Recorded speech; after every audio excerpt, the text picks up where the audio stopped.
At Kansas Insurance, we know one size doesn't fit all. In fact, our whole mindset is based on customized policies for you and your families. We're local, and we do what we do because we care about you. Think of us as brokers for your insurance needs. Working with Kansas Insurance gets you the award-winning service and attention to detail that only an independent agency can provide. All across Kansas, we're here to help you manage and plan for all types of risk. Contact a local agent today. Kansas Insurance. Local, independent, serving you.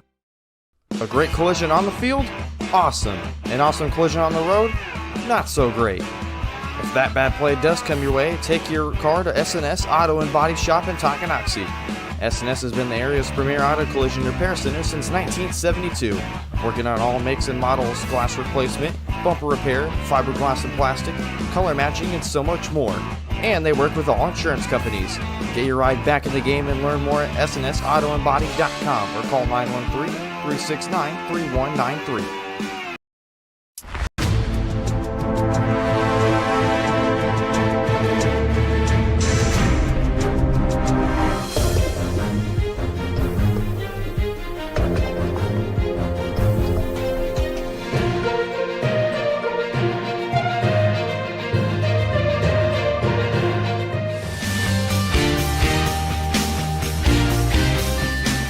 For a winning team, contact White Birch Properties, the real estate MVPs.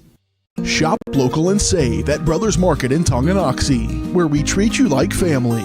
Brothers Market has great everyday deals throughout the store. Enjoy fresh cut steaks from the meat department, the freshest fruits and vegetables from the produce aisle, and savor the flavors from the bakery. Check out their weekly ad to get the best deals on what you need. From apples to aspirin, Cool Whip to cool crisp lettuce. Brothers Market, open daily. Learn more at shopbrothersmarket.com. This is your home for the Chieftains. Tonganoxie Sports Live. Tonganoxie Sports Live is presented by Kansas Insurance, locally owned and operated. Kansas Insurance agents have years of industry experience. Learn more at kansasins.com.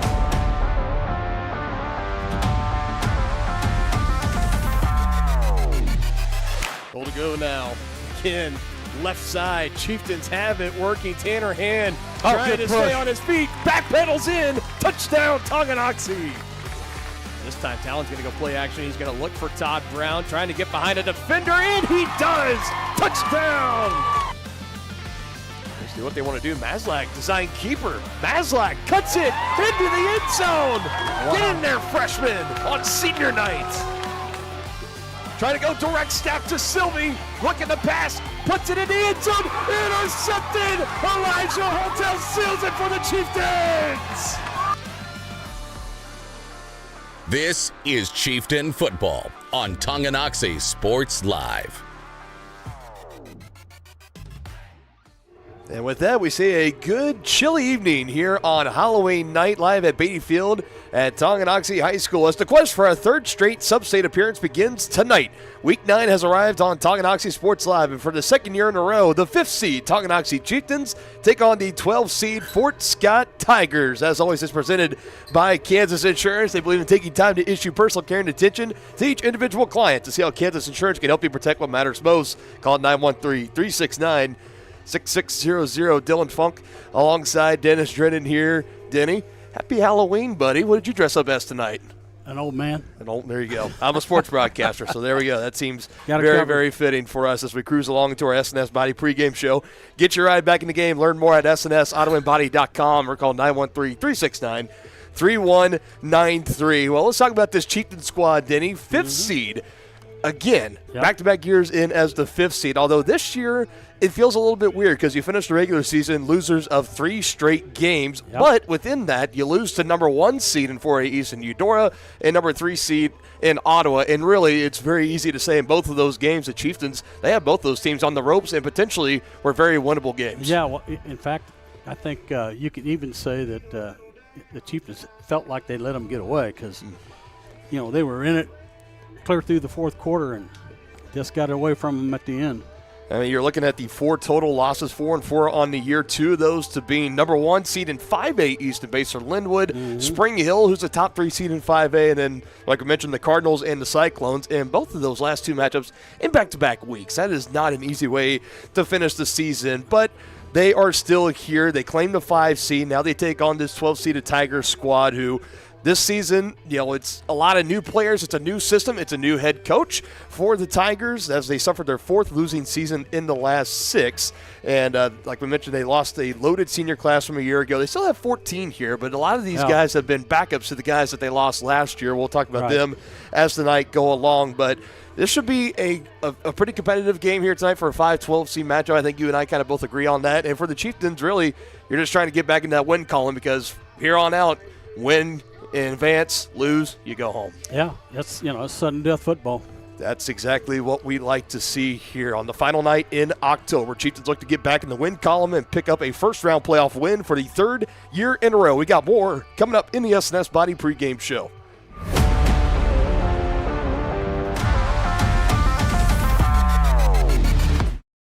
Does your roof have possible storm damage? Looking to get solar panels? Or is it just simply time to get it inspected? That's where Balmer Roofing and Solar come into play. Balmer Roofing has a combined 40 years of experience with JAF Master Elite and Emerald Pro contractors. The Balmer family and their team are ready to give your house a brand new roof or solar panels at an affordable cost with a 50-year warranty. Life has mishaps and they want nothing but your customer satisfaction. Let them prove why so many of your neighbors choose Balmer for their roofing projects. To schedule a free inspection, call 913-845-5252 or visit them online at balmerroofing.com. Your one stop for beauty and relaxation. That's the Beauty Bar Salon and Spa in downtown Tonganoxie, offering services for men's and women's haircuts, facial waxing, tanning, makeup, bridal services, and more. Their team is dedicated to providing a memorable experience for each guest. From vibrant styles and colors to soothing massages, they have everything you need to look and feel amazing. To make an appointment, call 913-347-2957 or visit them at 414 East 4th Street in Tonganoxie. There are places where all roads lead to families providing for their loved ones and their community, where friends are found down every street. That's where you'll find us, taking time to get to know you, calling you by name, generation after generation. Farm Bureau Financial Services. It's your future. Let's protect it. Contact Farm Bureau agent Tex Vandervoort in Tonganoxie today. First State Bank and Trust is with you wherever you are with complete online banking. Cheering on the Chieftains once again? Why not pay your bills online? Waiting on your kiddos to get out of school? Seems like a good time to make a transfer. Or how about making a deposit from here? Back in the gym for another night? Why not get an e-statement while you cheer on Tongi? And of course, at First State Bank and Trust, you can always bank from right here. Come on in and see us and get your very own Chieftain card. To learn more about all the great ways to bank with First State Bank and Trust, go to firststateks.com. Are you ready for a mouth-watering journey down memory lane? Introducing Flashbacks. Start your day off right with our fluffy pancakes, omelets, or a cinnamon roll. For lunch, sink your teeth into our juicy made-to-order burgers, Philly cheese, and more. Flashbacks' friendly staff and welcoming atmosphere make every visit a delight, and their menu is filled with comfort food that will give you those warm, delicious flashbacks. Visit them today in downtown Tonganoxie, open 7 days a week from 7 a.m. to 12:30 p.m. Has your furnace left you out in the cold? Pipes plugged? Are you underwater with your water heater? If so, you'll be glad you called Ladd. Ladd Service Company in Tonganoxie has been your heating, cooling, and plumbing specialist since 1986. Ladd is your dealer for top quality brands like York, Aprilaire, and Wolverine Brass. Plus, they maintain and service all other brands. Schedule your appointment by calling 913-369-3509. Visit LaddServiceCo.com to see why you'll be glad you called Ladd.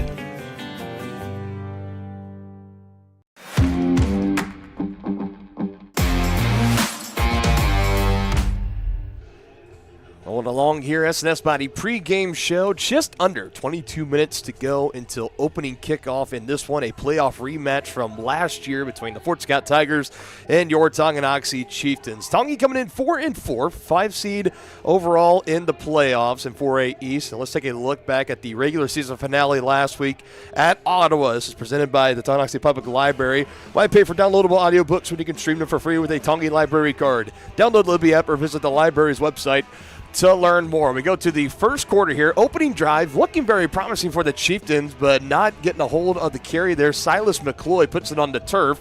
Cyclones on top of it. Backup quarterback Aaron Blaine. And the Cyclones stall out near midfield thanks to a big stop there by that Chieftain defense. So the turnover does not come around to haunt Tongi. Deep in their own territory. Shatter the own end zone. 3rd and 6. Just find 8 out there. Leading receiver over 600 yards on the regular season for Jacob Marins, and that's his longest play of the season. 48 total yards puts the Chieftains into Cyclone territory. Drive bleeds over into the second quarter. Bump off of Brady Martin, just like how they drew it up, as Marins again is able to spin free, takes it inside the 15. Penalties would back the Chieftains up, but that wouldn't stop Bodie Maslak from finding Brady Martin a 17-yard touchdown strike, and the Chieftains 7 minutes into the second quarter would jump out to the early lead. But Aaron Blaine and his running back out of the backfield would have an answer. Armani Velez, big career night for him. That reception inside the 10, and they give it to Velez a play later as he takes it in 7 yards away. And the Cyclones would come right back and answer with a touchdown of their own. Into the third, Chieftains defense making a stand. Cyclones get stopped there. They're going to go for it on 4th and 3, and they get about 2. Cavalry comes in there late, pushes the ball carrier back, and now the Chieftains with the ball. Throw over to that far side. This is a 4th and 6 play. He got about 5.5. They would bring the chains out. They said he was just short. So we head to the 4th, still tied at 7. Quarterback change. Hayden Hull, starting senior quarterback, all-state selection last year. Injured. He comes in. He was healthy, suited up this game. He takes a shot there on 3rd and 11. Just misses his man downfield. Now the Chieftains with the ball, looking to take the lead, and Bodie Maslak, one of his signature plays, I believe, as we're going to look back on his sophomore campaign. Big run up that near sideline, past our setup, up near the 10. It would end in a 31-yard field goal. Shout out to Kipton Harder to get the hold down on that, too. The snap was rolled back a little bit, and the swing from Cody Lobb would make it 10-7. Here's the ensuing kickoff, though, under 5.5 to go in the ball game, and it would be a big return here for Gavin Seaton, as he would put the Cyclones into Chieftain territory right out of the gate. Short field to work with for Hull and company. Here's a 3rd and 5. They try to give it around to Morning, who stops, backpedals, loses a lot on this play. 5 or 6 yards would end up being the loss. That brought up this 4th and 14 play, Denny, and unfortunately we all know how this one ends. Hull improvising, running away from Roman, and to throw down the field, he finds Jace Morning, who just spins away from the man in coverage. Ottawa Cyclones needed a miracle. They got it. Armani Velez rushes it in the very next play. His second rushing touchdown. 14-7 to score. Chieftains, final seconds, 3rd and 8. That close potentially. For being right up near midfield. Harder can't bring it in. They go with a little bubble screen here. Good read by the defender. Breaks it up. And that is all she would write in that matchup, Denny. 14-10 as the Chieftains would drop that one to Ottawa. And that's a big part of having them fall to we knew the winner of that game was pretty much going to lock up the 3 seed. That was going to be a guarantee. The loser was going to fall. We just didn't know how far they would fall. It ended up being 2 spots for the Chieftains from just one actually, from 4 down to 5. So not too drastic of a fall, but you still end the season with 3 straight losses. But like we mentioned in the open, it was to 2 really great football teams that are still ranked in the top 3 in 4A East, and both in the Frontier League, might we add, in Eudora and Ottawa. But that was last week's recap and analysis brought to you by the Tonganoxie Public Library. We'll take another break. When we return, we are going to take a look at the 4A East bracket in the bracket matchups presented by Wizard of Paws. That's coming up next here on Tonganoxie Sports Live on Halloween night.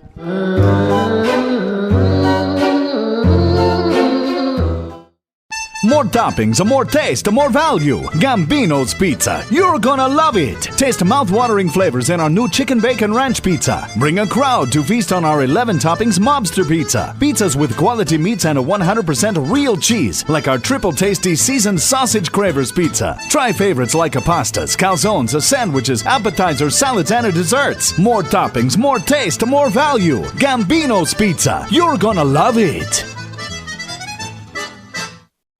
For projects big or small, Southern Star asks you to always call 811 before you dig.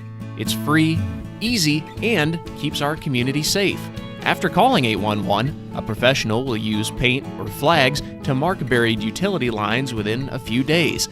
And calling 811 is the law. Hitting underground lines can disrupt utility service and cause serious injury. Safety is in your hands. Every dig, every time. Hey, you ready to go to my mom's? Well, I can't go today. I have to mow. It's probably going to take all day.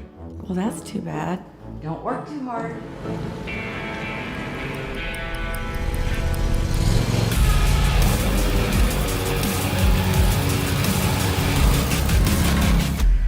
Dixie Chopper. Speed when you need it.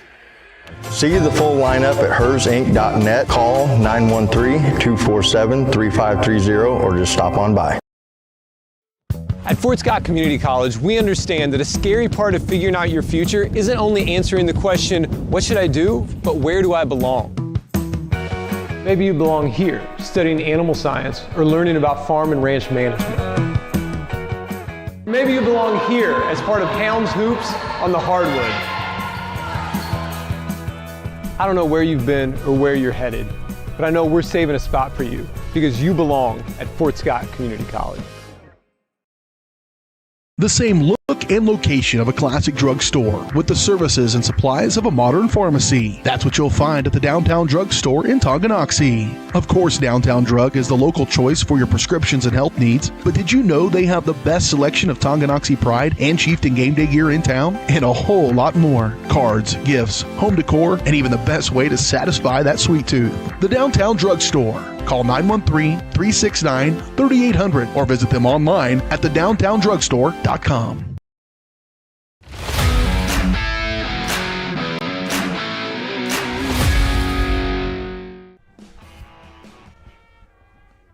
Welcome back in here on Tongi Sports Live. We are going to turn it over here for a brief moment to the high school marching band playing the national anthem here in just a few moments.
Done there by the fan, led by Charles Van Middlesworth, as always, here at Tonganoxie High School, and the Marching Chieftains getting into the Halloween spirit tonight. You can see some band participants in costumes tonight. Got the cheer team in costumes today as well. Again, you and I were just our normal selves, but still getting into the Halloween spirit here tonight as we go along in the broadcast. Let's take a look real quick at those 4A East bracket matchups tonight, presented by Wizard of Paws, Tonganoxie's family-owned pet grooming salon. They combine 48 years of experience. Schedule your pet's appointment today at Wizard of Paws, Tongi ChieftainsHockey.com. We start at the top. We mentioned the Cardinals. They lose in the first week against Hayden Denny. They wrap off 7 straight wins to close the regular season. They get the number 1 seed. Quite a surprise it's been in Eudora with Coach Steffen's squad. And also, by the way, shout out to Clayton Neese, defensive ends coach for the Eudora Cardinals. Played with his younger brother Eric back in graduating class of 2018. Known Clayton a very long time. Just no better human being than Clayton Neese out there. Leader of young men, too. No wonder that Eudora defensive line is so good, because he's out there coaching them each and every day. But they get Field Kinley High School out of Coffeyville. The 16 seed should be a big win tonight for Eudora. And the 8-9 matchup, staying in the Frontier League, it's the Paola Panthers as they host the KC Sumner Academy Sabres, a first-of-its-kind matchup in the 8-9 matchup.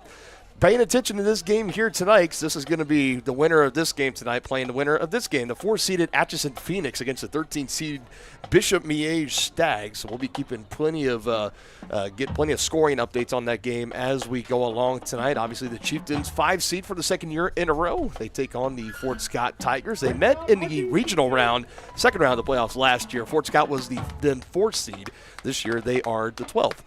Number 2 seed, Labette County and the Grizzlies. What a season it's been for them. Their stud running back down there, probably going to get close to nearly 2,000 rushing yards when it's all said and done here this season. Expecting a big win tonight against the Bonner Springs Braves, who picked up their first win this season against KC Schlegel last week.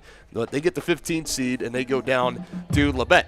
Further down south, Chanutes, the 7th seed for the Blue Comets against the Lewisburg Wildcats, and 10th seed, the first road playoff game in Drew Harding's coaching career at Lewisburg going into year 4. I think this is I'm so used to seeing Lewisburg and Chanute. If you would have told me this was a sectional game or something, or maybe a substate, I would have believed you for a week 9. It's just kind of it's a little hard to believe it. Both teams have lost a lot of guys to graduation over the past couple of years. Now they meet in week 9, the 7-10 matchup. We mentioned Ottawa. We saw them last week. They get the 3 seed after beating Tonganoxie 14-10. They host the 14-seeded Lansing Lions tonight as the Cyclones, behind a healthy Hayden Hull, will look to advance to the regional round and pick up back-to-back playoff wins in back-to-back years under head coach Walt Anderson. And this game already happened last night, Piper and Schlegel, and it was a big win for Piper. So the Pirates are already on to taking on the winner of Ottawa and Lansing. If it is Ottawa, it's in Ottawa. If it's Lansing, then we got a UKC matchup back in KCK. But we'll just have to wait and see on that. But we're going to be keeping a track of all of those matchups tonight, including that Atchison and Miege game, as Chieftains, if they were to win this game tonight, would take on the winner of that matchup. It was your 4A bracket matchup presented by Wizard of Paz. We're still here in the SNS Body pregame show. Crowd still filing in here tonight from both Tongi and Fort Scott. Already looking like an early good turnout as we're about 9.5 away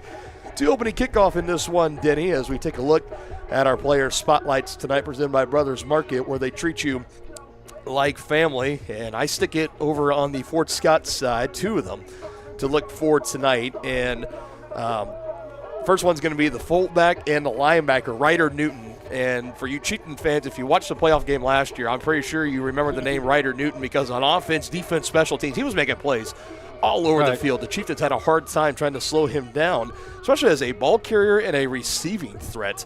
But he is back. He is one of the leading seniors, 14 total the Tigers bring into this season. Big run stopper at linebacker, and he does have some fresh legs. He did miss the past 2 weeks, or 2-3 weeks with a injury. He came back last week, kind of knocked the rust off against Coffeyville in a big win for the Tigers. Now he is out there going to be playing both sides of the ball here tonight. And I'm taking a page out of your book, Denny. It's not necessarily a player, but it's more of a unit, and it's going to be that Fort Scott offensive line. Yeah. This is going to be no surprise, but Fort Scott's going to try to run the ball tonight.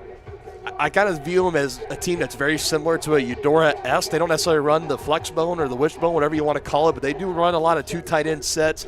Everybody goes out there and block. Ryder Newton will either get a handoff or he'll go out and block, and usually you'll see Creed Clayton, number 3, the tailback. He's going to be getting the carries tonight. And behind that Fort Scott offensive line, we saw them coming out of the locker room. They have some good-sized guys down there. You're looking at one of the senior leaders, Tegan Stiles. They don't have the heights and weights listed, but folks, I can tell you he's probably close to 6'4", 6'5", and 300-plus pounds. Yeah, no question about it. He's a man. And the rest of that unit's got some good size to it. So Tonga, again, is going to be challenged in the trenches tonight. And that's going to be one of the big things to keep an eye on, because Fort Scott, if they're able to control the line of scrimmage, run the ball, control time of possession, that's going to be a big key for them to pull off this 12-5 potential upset. Those are your player spotlights tonight, presented by Brothers Market. One more break. Come back, we'll give our starting lineups, keys to the game, and then opening kickoff of this Week 9 playoff here. Keep it here on Tonganoxie Sports Live.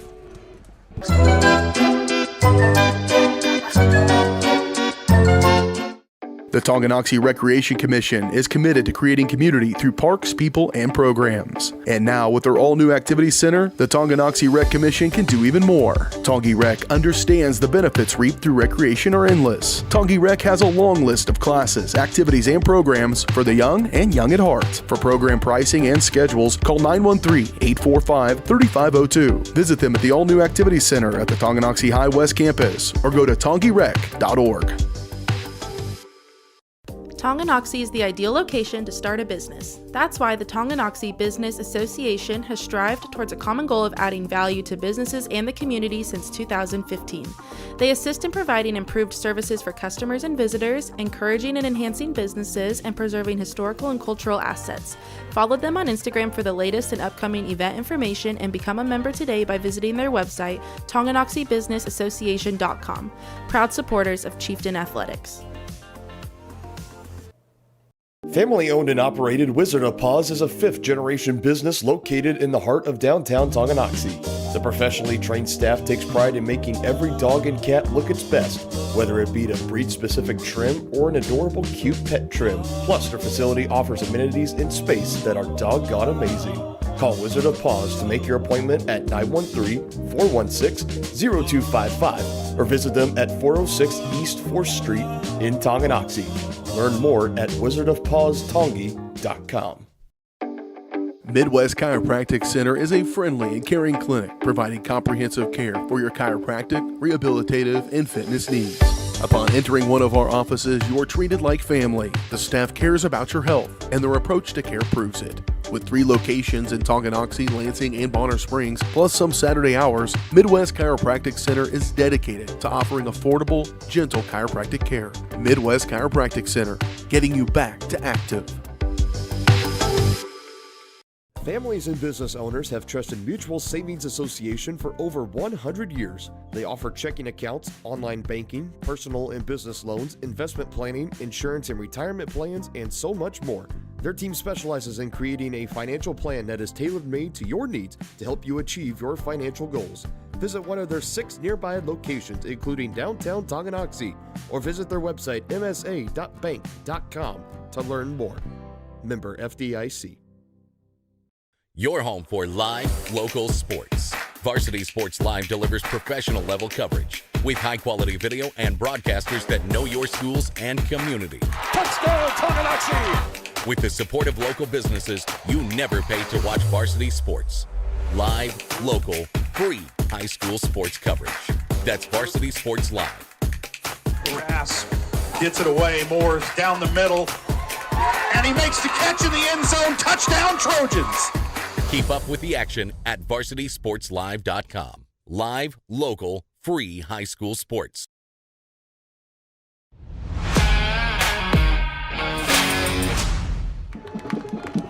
The Tigers have taken the field, and right behind them come the hometown Tonganoxie Chieftains. Get a nice standing ovation from all the fans in attendance tonight. So glad to see everybody here. And if you're staying at home, letting the kiddos trick or treat, having some chili in the driveway perhaps, maybe have the game on in the garage, on your phone, tablet, wherever it is. We're glad to have you along with us here tonight as well. Week 9 playoff on Halloween. You don't really get that all too often, Denny. No, you don't. It's a perfect night for football. It's a nice, crisp fall evening. Little or no wind, so that should not be a factor tonight. No rain in the forecast, so perfect night for playoff football. I've had to deal with rain during the game and a lot of rain during the day before the game last week in Ottawa. So dealing with the slick elements for the back-to-back weeks. Not going to have to worry about that here tonight are the Chieftains. Like you said, it is a little chillier. Nice little fall crisp to the air tonight as we close the book on October, turn the books over to November. Let's take a look real quick as we are going out for the coin toss. Captains Gavin Rhodes, Brady Martin, and John Golba for the Chieftains. Take a look at the starting lineups presented by Crookham Construction, performing a wide variety of concrete construction and special project services throughout the area. Find more information at crookhamconstruction.com. And I asked Coach Troyer, any changes to the lineups, and basically kind of gave me the, if it ain't broke, not going to really try to fix it right now. They got a good groove of what they got going out on the 11 on offense and 11 on defense. Everybody still staying healthy. We mentioned Joel Murray and Elijah Holthouse. They did go out with injury early within the first couple of weeks of the season, and ever since then, really, everybody has been able to stay healthy. They've had a lot of key role players step up in between, filling in the gap for those two, and looking to keep it rolling, looking to go on yet another deep November postseason run for the third year in a row, trying to get back to the sub-state final. As Fort Scott will be getting ready to, I believe they said he won the toss and actually elected to receive. So the Tigers are going to try to come out and set the tempo early. Against the Chieftains, we'll see the defense out first for Tonganoxie. And Denny, as we switch over here, you've been watching the SNS Body pregame show on Tonganoxie Sports Live, and maybe a good time now for some keys of the game brought to you by First Security Bank, proud supporters of Chieftain Athletics. Anything on your mind tonight that Chieftains need to focus on to come away with the win? Yeah, there's a couple of things. And, I think a lot of these silly penalties that we had last week were just a byproduct of a slip in discipline.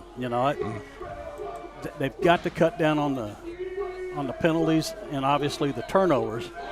I think the offensive line needs to give Maslak some time to throw the ball. If they can do that and open up some running holes, I think this should be a pretty good night for the Chieftains. To me, it's on the defensive end, and it's those third and long, fourth and long scenarios. Couldn't really close the book out against Eudora. You had one slip up, that fourth down miraculous play against Ottawa that were, no other way to say it than backbreaking for this Chieftain defense. So when you get Fort Scott in those situations tonight, got to find a way to close the book there and wrap it up. As Cody Lobb getting ready to tee it up, boot it away to the Tigers as we take a look at our Grounded Weather Report tonight, presented by Grounded Coffee House. Follow them on Facebook and check out their website at groundedcoffeehouse.Tonganoxie.org. As temperatures, it feels about 50 degrees here at kickoff. It's going to get even colder as the night goes along. We'll dip down into the 40s.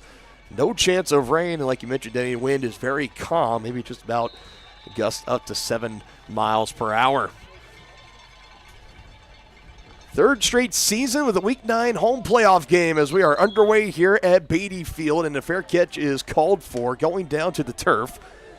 For the Tigers, that is number 12, Rush Newton. We'll be calling his older brother's name a lot tonight. Number 41, Ryder Newton, in our Brothers Market player spotlight. But Chieftains tried to go with that little pooch, and with that fair catch, it'll be taken in right at the 38-yard line of Fort Scott. That's where we will see quarterback under center is Drayden Marlowe, the junior, making the change from Caden Cannon, who's been the quarterback over half of the season. They made the change to Marlowe as he's going to hand it off up the middle.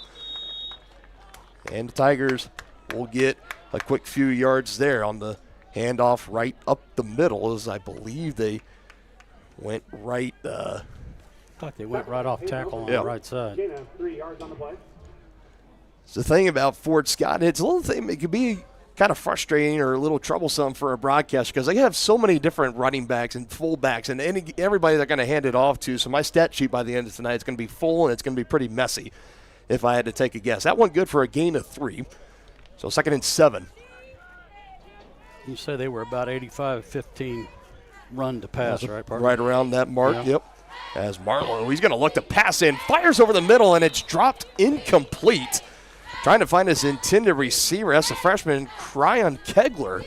And this is something you and I noticed during pregame warmups. These receivers for the Tigers tonight, they have problems with drops, and that comes up right there. Yeah, that was a really well thrown ball. Hit him right in the numbers. Easy catches that. He's got the first down and even some room to run to get into Chieftain territory. Instead, it's a 3rd and 7.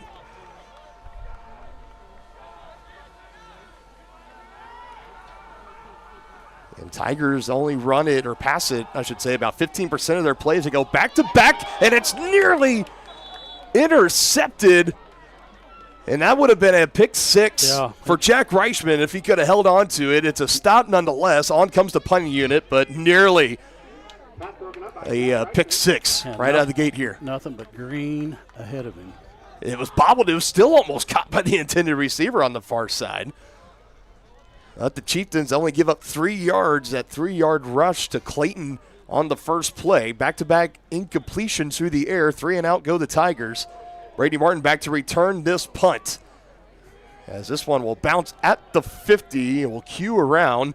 And the Chieftains are going to have great starting field position right near midfield. Yeah, great field position.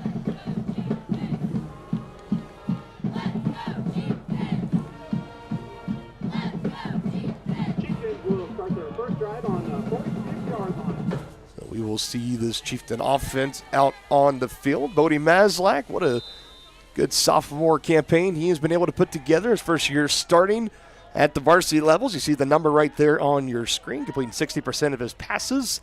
5 touchdowns, 5 interceptions, along with 75 carries for 348 and 7 more rushing touchdowns. A true dual-threat quarterback, something the Chieftains have not really seen for quite some time. As you'll fire a dart over the middle, and it's Jacob Moran. Bounces off a Tiger defender. Here goes Jacob. Gets a block around the edge. 1 play is all that's needed.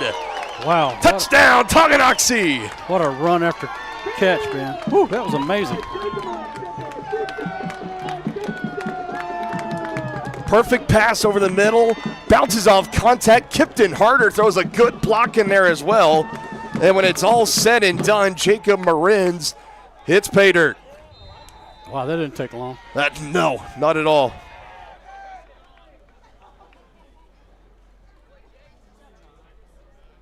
How about that, to the tune of a 56-yard completion. Longest reception of the season for Marins as he puts it in. Believe it or not, it's only his 2nd receiving touchdown this season. Chieftains on the board. Extra point from Lob, deflected, and no good. Got a flag on the play, though.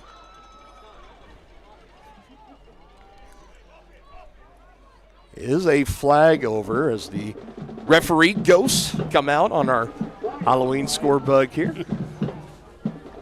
Flag over on the far side. I hear Coach Bond telling the offense to get back on the field, so this is all indication that this is going to be against the Tigers. Fort Scott is off the field right now, and I think they're going to wave it off. They picked it up. So they did. Okay. So flag is picked up, but it does not matter as the Chieftains in 1 play go 56 yards thanks to this seed and run after the catch. Jacob Marins finds the end zone for the 2nd time in 2025.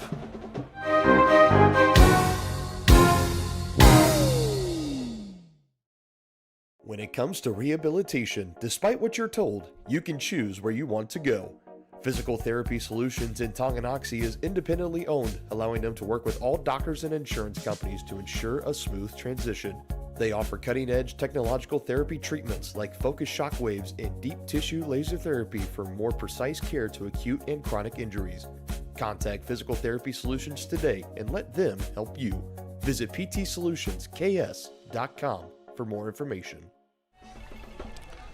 So to sum up, in case you've just now joined us, that scoring drive, 1 play, 56 yards, 1 pass from Bodie Maslak to Jacob Marins.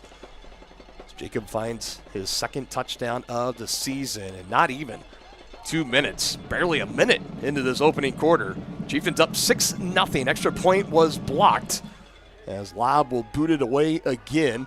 Tigers went 3 and out on their first drive. A return is going to be stopped at the 30-yard line.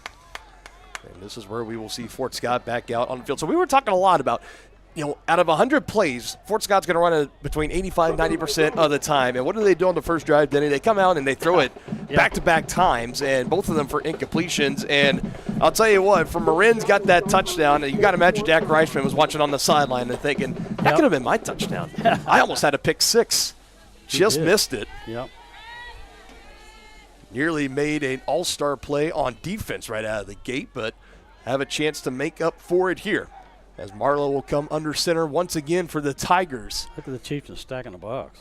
Well, they know what's coming as they hand it off here, and Creed Clayton, no room to run, as they will back him up for a couple-yard loss. You're right.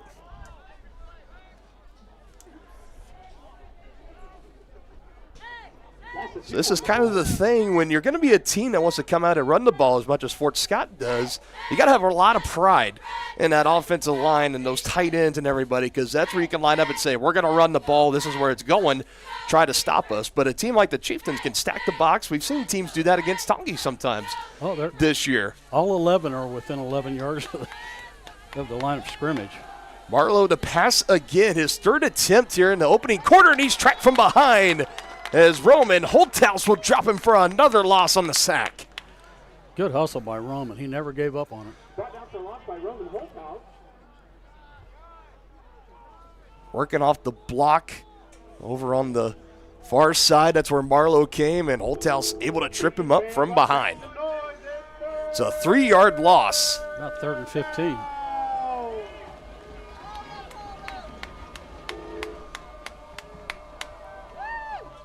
Third and 15. Under center comes Marlowe.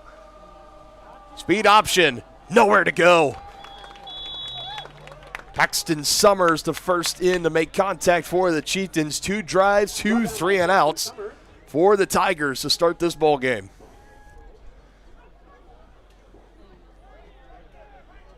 Just nowhere to go. Yeah, the Chieftains played it well.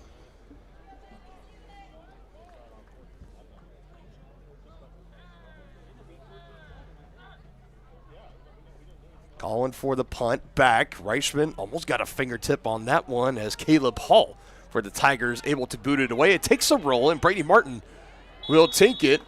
That's dangerous, but he did a nice job with it. So the Chieftains have a chance here to do something. They just had one play, 56-yard touchdown to Jacob Morenz. Now they're going to be starting, it looks like, at their own 47-yard line, looking to hit on another big play here as we take a look. I mentioned for Jacob Morenz, only one receiving touchdown in the regular season. He quickly made it 2. The first play here, but a team leading 34 receptions. Nobody else had more than 14. That was Kipton Harder. 644 yards, average about 19 yards per catch. What a season it's been for Jacob as we go up the middle. Off guard on the left side, Blake Riedel is able to charge forward, and they will mark him around midfield.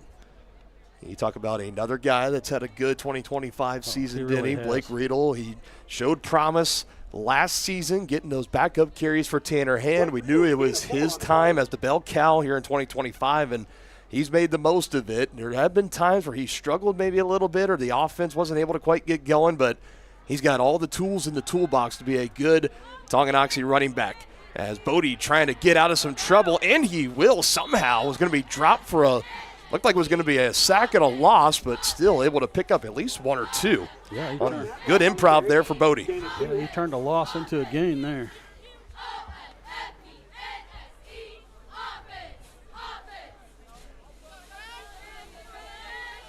Something that you and I, we've had the privilege of watching Bodie again last year against Ottawa, showing flashes, getting the starting treatment this year, and just from week 1 to week 9, he has grown up and matured so much as he pulls it out here.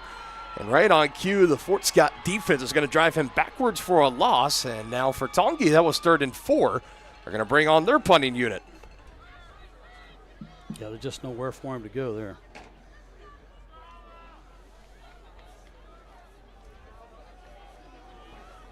You talk about needing a defensive stop and a change of possession in a bad way. The Tigers, they needed it there, and they got it. as Bodie will back up and punt this one away, and it bounces at the 41, comes backwards, takes a Tiger bounce, and when it's all said and done, it's only going to be a net of maybe 8-9 yards total. Chieftains have probably been better off going for it. The Tigers are going to have really good field position at their own 45, 46. Well, their own 46. That is where they will go. So the Chieftains, you're looking at it from a defensive standpoint, have only allowed 3 total yards of offense, positive yards tonight to Fort Scott, which is good. The Tigers went completely backwards on their last possession. See if they can do here as they go to Clayton. And again, he is stopped up the Chieftain defense, and that's going to be another loss on the play for the Tigers, a loss of 3.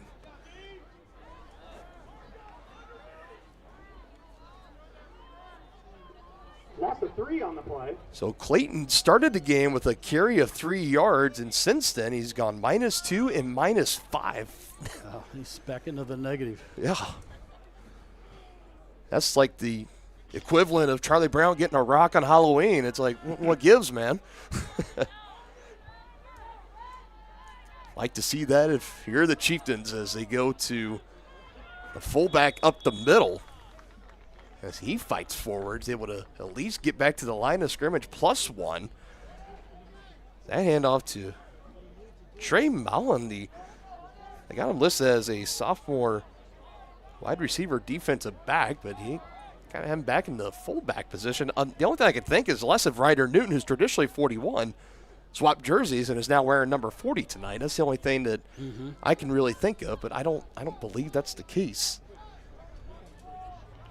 Let's see if the Chieftains can hold them on 3rd down here. Looking for a 3rd straight 3-and-out on the ground. Creed Clayton trying to find some space. He's met right near midfield. He's just shy of midfield, looks like. And we'll see if they're going to go for it here or they're going to punt it away. Looks like maybe they're going to punt. Punting unit's going to come on late as we take a look at the instant replay. Brings up 4th down.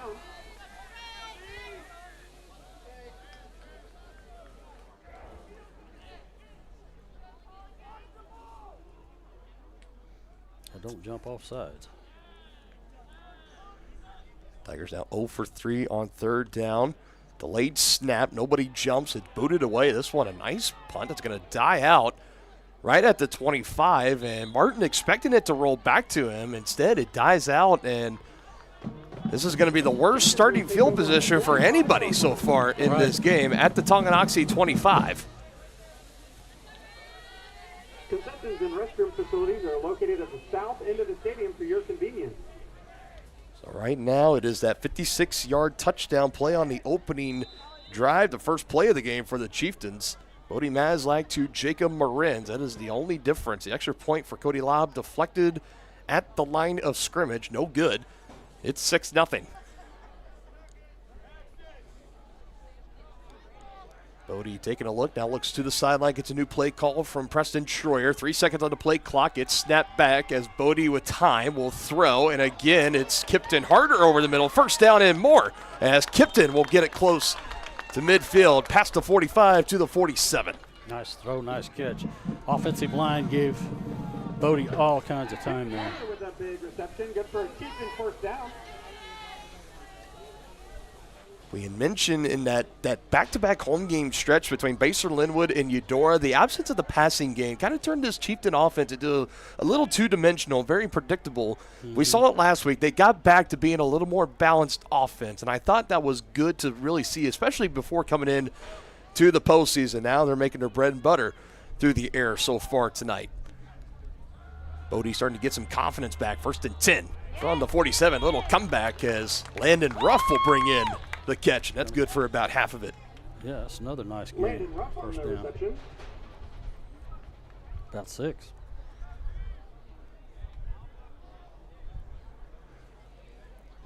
Landon Ruff, he's really been, as far as reception, the totals on offense, it's been pretty quiet for him this season. Only about 2 or 3 in the regular season, depends on who you ask.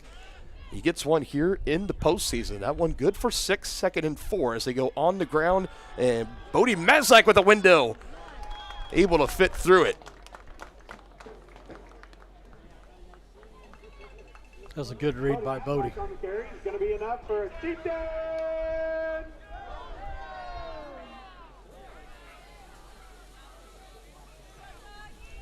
Takes it close for about a gain of 15 on the ground for Bodie, his second carry of the ball game.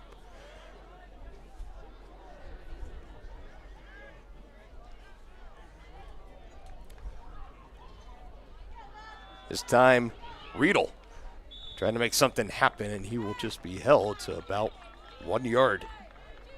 2 carries, 4 yards thus far for Blake Riedel. I want to take a look at his 2025 season totals. There they are for you. 136 total carries, just under 600 yards, 597, not too bad, 4.4 yards a carry, and 5 total touchdowns. He's been big on that defensive side of the ball as well. One of the best tacklers on the team. No doubt. Play action on 2nd and 8. Another throw down the field and just off the hands. Wrong button there. That one's just off the hands of Kipton Harder, incomplete. Yeah, Harder knows he should have caught that. Man, Bodie hit him right in stride, too. Perfect throw. And again, the offensive line giving him time to do it. You mentioned keeping an eye on the battle in the trenches. That was going to be big tonight as far as the key of victory for either team. And so far, give all the credit to the Chieftains. Been doing their part. So that last incompletion, now 3rd and 8, some movement. Now we're going to have our first official penalty of the game. And it'll be a false start. Gavin Rhodes moved back. There was movement on the defensive line, but as long as they don't cross into the neutral zone, it's no foul on the defense. So now back to Chieftains up 5 yards, now 3rd and long, and that last drop really looming large right now. Well, and that penalty, those can be drive killers. That puts them behind the sticks. They're down. Chieftains had 13 total penalties in the 4-point loss last week at Ottawa. Yeah, they got to clean that up. Looking to pass again, fakes on the bubble screen, now throws, and nobody really there. It was nearly an interception as Dexter Williams came sliding in there late, almost took himself out. He gets helped off a little slow off the turf, and 4th and long as the Chieftains will punt it away here. As he had Harder in the flat, kind of pump fake to him, it was throwing, and I'm not sure where exactly he was going with that. Kipton would like to have that pass back.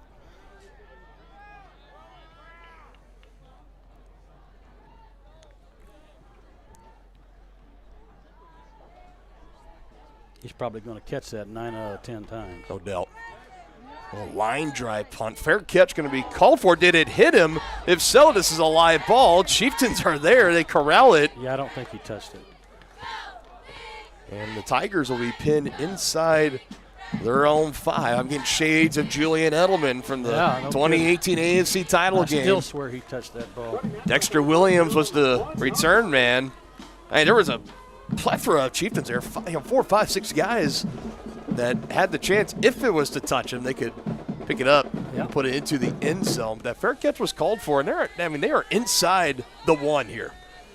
So you couldn't really draw it up any better for Bodie. Nice punt for him. Yeah. Great net. As we are 6 drives into this ball game, Week 9 opening round playoffs for everybody across Kansas high school football, and we have 1 touchdown. The rest have been punts. 5 total punts in 6 drives. That lone touchdown, Bodie Maslak to Jacob Marins, as on the ground, Creed Clayton trying to give his team some breathing room, and Clayton is going to take it for just about a gain of 1.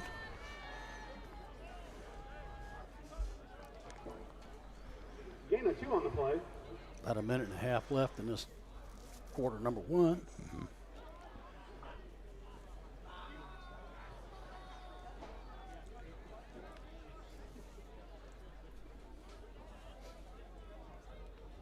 Clayton still trying to find his way back into positive yardage. He's got 4 on the night so far for just -2 yards. On the ground again and again. Not really a lot of room. They at least have it out to about the 6. Here's a third medium coming up as we're dwindling down to perhaps the final play in the first quarter. Yeah, it doesn't look like Fort Scott's in any hurry to get things going right there. So they have their quarterback, Marlowe. After each play, he runs over to the sidelines. It's first-year head coach this year for the Tigers, and Jonathan Stark, a former alum of Fort Scott High School back in 2013. He runs over to him, gets the play, then comes back in. They get that last snap off with 4 seconds on the play clock as a good effort as they work it close to that line again. I think he's going to be about a yard short. Yeah. Let's see or no. They're going to go ahead and say move the chains. So first down that's given up by the Chiefs. That's it. Our first third down conversion for either team on the night as well. That one was 3rd and 6, and that will be, looks like our final play here in the first quarter. So now we'll go down to the other side of the field. Tigers with the ball. 1st and 10 for them. 6-0. Chieftains with the lead.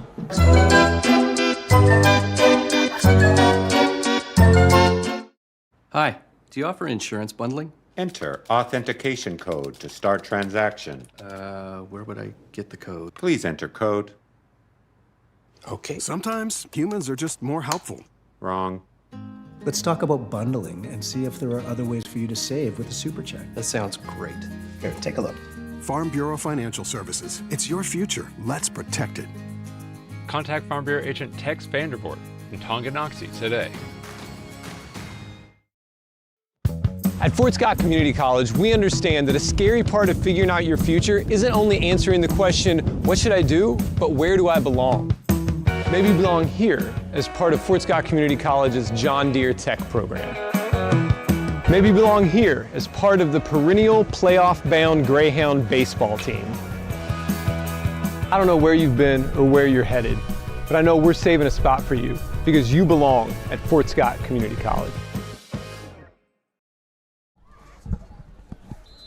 Second quarter getting started here. It is 1st and 10 for Fort Scott at their own 11. That last punt from Maslak pinned them inside their own 1. They converted on 3rd down and 6, our first 3rd down conversion.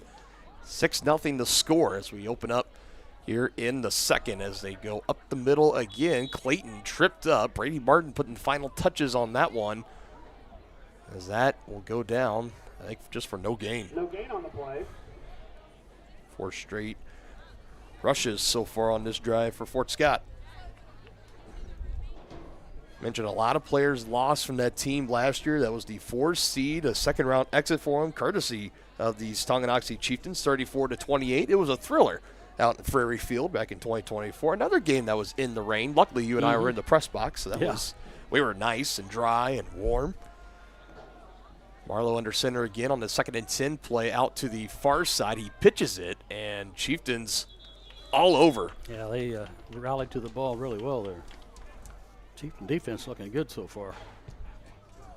No doubt about it. They maybe gained a foot. Yeah, pretty much no gain there on that play. The Tigers in 24 had 7 players selected to all-league honors, and the only one returning, Ryder Newton. You're without your 2 top linemen, Jaden Garcia and Luke Harris, your quarterback, defensive back, Lennox Van, Mike Tomasi, Eli Martin, Brody Gomez. Tigers coming into tonight at 3-5, and right now having a hard time getting anything going on offense. Another no gain, and on 4th and 10 after converting, they will punt the ball away for the 4th straight time to Tongi. Brought down by Owen Robbins for no gain, brings up 4th down. They credit Owen Robbins on the stop for the Chieftains. No surprise, one of the leading tacklers this season for Tonganoxie. And now the Chieftains getting ready to get the ball back as it is away from his own goal line. Again, Caleb Hall on the punt. This time it will roll back to Brady Martin, and he's going to get a nice return and already pretty well into Tiger territory near the 30. I think they'll mark him just a few yards short at about the 32-33. He's 10 yards from the red zone. not too far away from this point. Chieftains take over on the 33-yard line. So the Chieftains, they started with that touchdown last two drives, ending in punts, and they were oh so close to hitting on another big completion that probably would have been close to a touchdown. If not, would have been first and goal, but it was off the hands of Kipton Harder. A false start penalty later made it 3rd and long. Chieftains punted the ball away as, again, Maslak trying to get around the edge. He's able to break Still some going. tackles, wiggling around. Bodie Maslak able to get close. I think they're going to give him 9. He was able to initially get away from the hand of Aiden Ogren.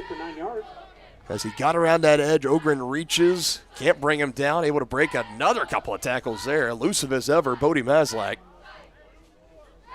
Does a really good job of reading his blocks.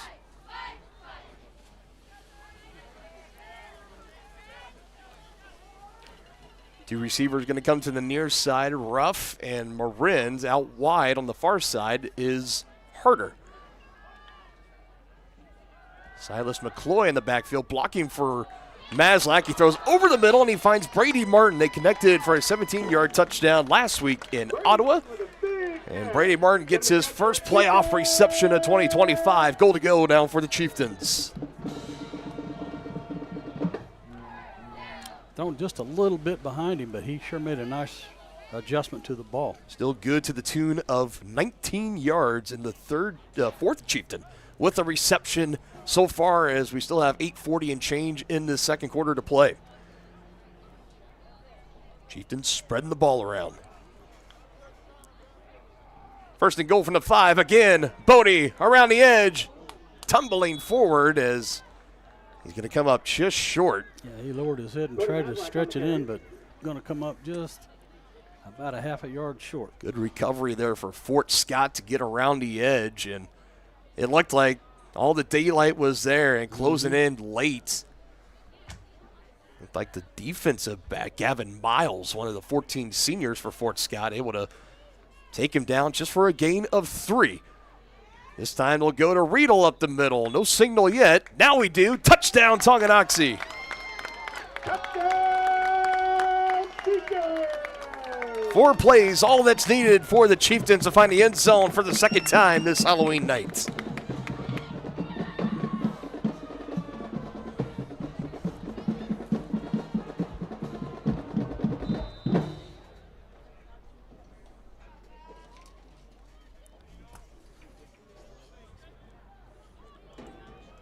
First extra point blocked. Chieftains will elect to still just go for the extra point.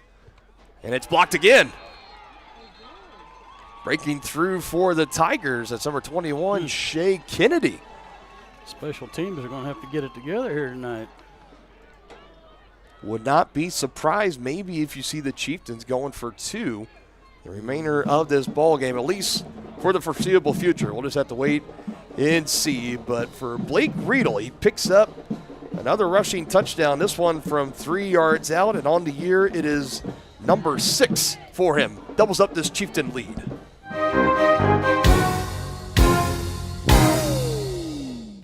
For projects big or small, Southern Star asks you to always call 811 before you dig. It's free, easy, and keeps our community safe. After calling 811, a professional will use paint or flags to mark buried utility lines within a few days. And calling 811 is the law. Hitting underground lines can disrupt utility service and cause serious injury. Safety is in your hands. Every dig, every time.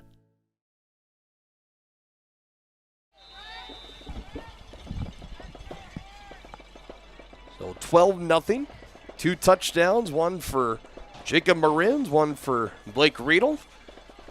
But extra points have been blocked so far, so it stays 12-0. Tigers have not been able to get anything going on offense, as a return will be had and taken past the 30. And we will see the Tigers out on the field. This is going to be their 5th drive. They've had 4 punts so far. The last time they converted on their first 3rd down, it was 3rd and 6 after taking over inside their own 1. But the Chieftain defense got it together. 3 plays later, forced yet another punt. And now for the Tigers, you may be starting to think that rushing attack's not going anywhere. Maybe got to start going through the air a little bit more, just trying to open things up a little bit perhaps. Chieftain defense has been giving them fits as Marlowe will throw, and it is caught on the far side and slung out of bounds. Able to find his intended receiver, the tight end, Aiden Ogren. A nice gain on first down. As Marlowe gets his first completion of the night, good for about 7. Brought down by Baron Dorn. Gain of 6 on the play. Baron Dorn, the one to bring him down for the Chieftains. How big he has been in that secondary for the Chieftains this season. Baron Dorn, the senior, go back to the ground, and for Creed Clayton, it's going to be another no gain right to the line of scrimmage.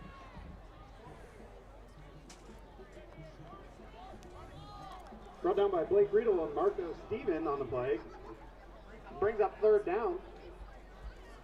Yet another 3rd down for Fort Scott. 1 for 5 so far in the ball game. This is a 3rd and 2 from their own 39-yard line. And this time with a lane, and for Clayton, he will be brought down, but not before he picks up that 1st down for Fort Scott. Brought down by Paxton Summers and Jack Reichman. Summers and Reichman eventually able to bring him down. He needed 2. He got about 4 or 5. Puts him close to his longest rush of the evening. That was 7 yards on that first 3rd down conversion of the ball game. There, it's good for number 2. And what will the Tigers go with here on 1st and 10 at their own 43? Marlowe under center. Once again, fake it. Now a handoff to Clayton, and so many Chieftains are there.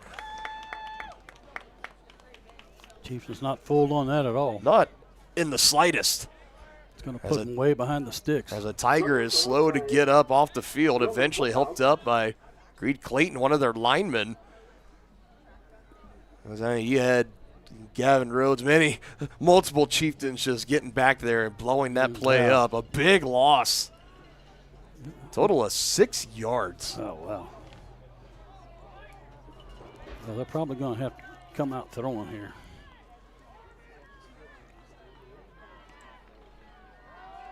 Marlowe to pass with time, throws, but it's way incomplete. Caden Cannon, the former starting quarterback for the Tigers, about 6 weeks of the regular season. The intended receiver on that play, as he had 3 jerseys not too far from him. We've seen a little better coverage by the Chieftains secondary tonight. All right, that's more Marlowe, that kind of being his only option, and just throwing it to a place where either his man can miraculously get it or nobody can get it at all. Right. Live to fight here on 3rd down and 16. Big 3rd down here. Let's see if the Chieftains can hold them. Chieftains have struggled on these 3rd and 4th and longs. Marlowe now 1 for 4 for 7 yards through the air. They go on the ground. That's not going to do it there. Not even close. Gained about 2 yards, maybe 3. Fort Scott going to have to punt.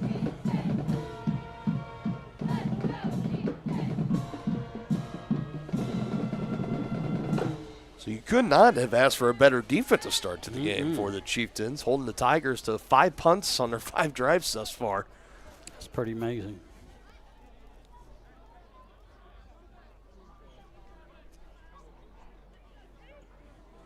They still need an extra man on the field, and coming on late. You'd think by playoff time you'd have that figured out. Karsten Miles, a sophomore tight end linebacker, last one on the field there for Fort Scott. As this punt will take a nice Fort Scott Tiger roll, and it'll go down to the 22-yard line. Yeah, that's a good roll. Pinning the Chieftains deep here. Another drive for Tongi, up 12-0. Let's take a look at our History 101 tonight, presented by Kansas City, Kansas Community College. Check out how college can help you today at kckcc.edu. And, well, the history of this matchup, Denny, it's not very deep. Only the second time they've met, and going back to that playoff matchup a year ago. Both have been in the playoff setting. The Chieftain had that 34-28 win in the regional round last year. This is the 3rd playoff meeting between Fort Scott and Tonganoxie since 2024. The other one being in March, I should say, the boys basketball sub-state game. As Bodie will look to go through the air and just a little bit too high. An incomplete. Brady Martin close to bringing it down, but just couldn't quite do it. Yeah, it would have been a tough grab, but he made a valiant effort for it. Again, that was your History 101 presented by Kansas City, Kansas Community College. I went back. I was just rewatching that game, just kind of getting into my Tonganoxie Fort Scott vibes. And I think it's kind of easy for people to forget that the Chieftains, they were down 22-12 going into halftime of that game. And they came out and outscored the Tigers 22-6 in the second half combined. It was a masterclass put on by that defense, and the offense was able to get going. It was a great comeback as the Chieftains would get that win the next week to go to their second straight sub-state championship game. Trying to make it 3 in a row this season. They could get another deep postseason run.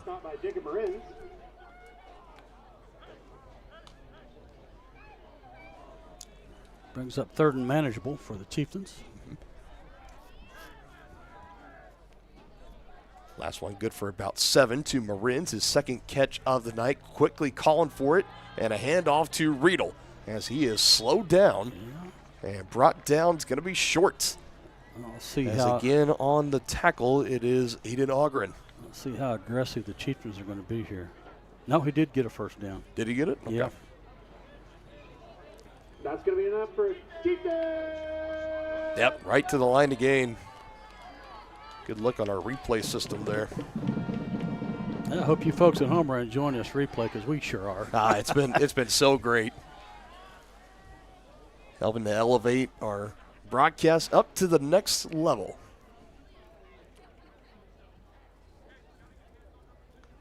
First and 10 from the 32 for Tongi. Another throw down the field, trying to thread the needle.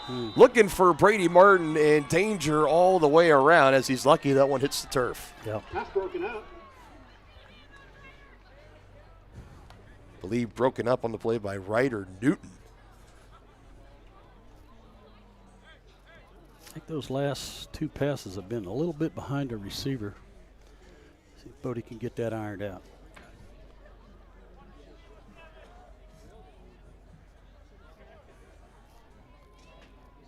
Second incompletion this drive, second time. He was trying to find it to Brady Martin. Now 2nd and 10 as he'll throw it off his back foot. Floater, and Marin's had to wait for it, trying to spin out. How did he get out of that? I don't know. Jacob Marin's, look at him go. I know, that's crazy. Yards after catch for him. You know, we don't have that stat, but I wish we did because he's amazing after the catch. Should have been a loss of maybe 5, and somehow he takes it for that and then some. Yep. About 13, 14. Yeah. My goodness. It looked like a little screen pass that was not going to work well, but you see Jacob come out of the mass of humanity there and pick up 13 or 14 yards. Harder in motion left to right. Time.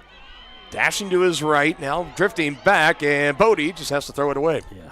Waiting for something to develop downfield, nobody able to get open. Yeah, see, that shows the maturity of Maslak there because he may have forced that pass last year. I think you would even argue earlier this season that for sure he would have forced that one. I think his approach to passing through the air, definitely in that Bonner Springs game, it was a blowout win, but it gets lost in that. He had 3 interceptions in that game, and those 3 picks were some that were forced, 2 shots to the end zone in particular, and I think since then you've seen him. We saw the passing game kind of get pulled back on those next couple of weeks, and now just seeing when things aren't open, he's starting to develop and mature, like you said, to realize, let me not force it, let me just throw it away here. We live to see 2nd and 10. And you find Landon Ruff as he peels around. Landon Ruff, second catch this ball game. 10+ through the air again for the Chieftains.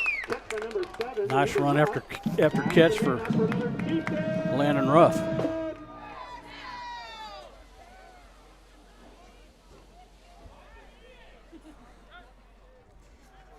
Another chunk play. I want about 20. Yeah. I mentioned for Ruff, only about under 5 catches coming into this ball game. He's got 2 for 26 in this first half. He's getting open. Bodie able to find him. 5th straight passing attempt for the Chieftains. Throws a dart and completes it. Diving down, going to get it. First down again for Tongi, and another catch for Jacob Marins, his fourth. Yeah, Marins helped his quarterback out there. He picked that off the turf.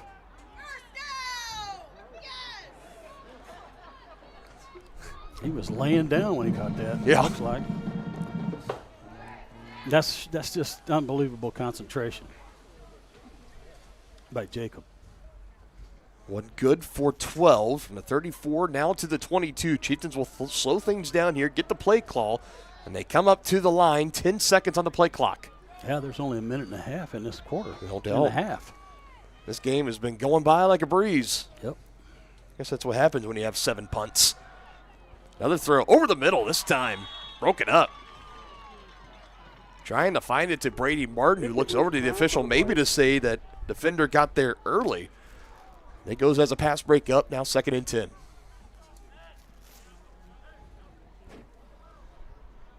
You know, and for those fans maybe, I know you and I have been calling for seeing the passing game being brought back into this offense. Denny, how about 3, 4, 6 straight passing attempts?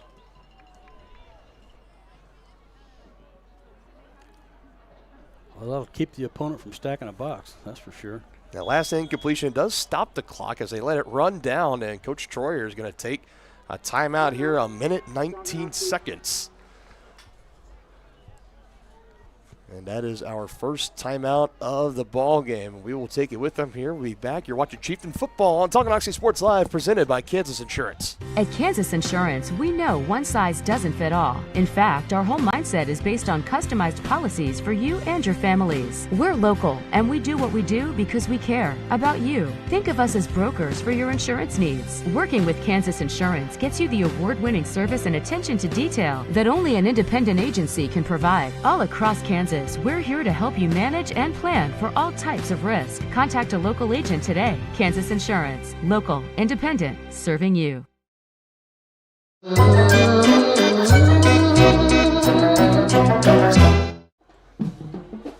last timeout taken by the Chiefs. Still 2 remaining as they get on the field here. 2nd and 10 from the Fort Scott 22-yard line. A chance to find the end zone. Remember, they do get the ball to start the second half as well. You're right there, right around that double dip opportunity, as I like to call it. Yeah, the Chieftains lost the toss, and Fort Scott helped them out with wanting the ball. They did. Chieftains held them to a 3-and-out that opening drive. Held the Tigers to 5 punts in total. Finds Harder. Gets by one, slung down by another. Touchdown saving tackle made by Caden Cannon for Fort Scott as Kipton Harder will set the Chieftains up around the 5.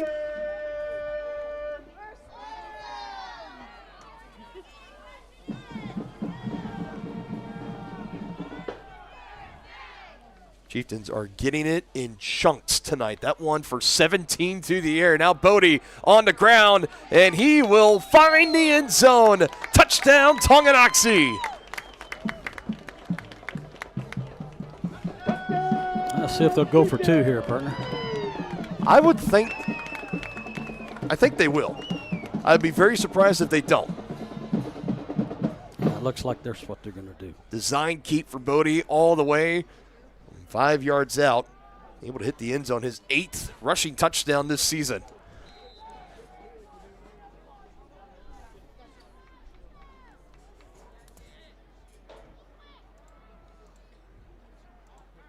So here we go on the 2-point try. Both extra points attempts have been blocked.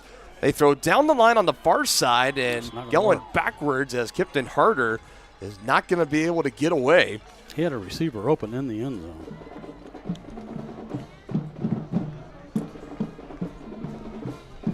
.50 seconds to go here in the first half. Bodie Maslak, the 3rd Chieftain to score, his 8th rushing touchdown, takes that Chieftain lead to 18-0.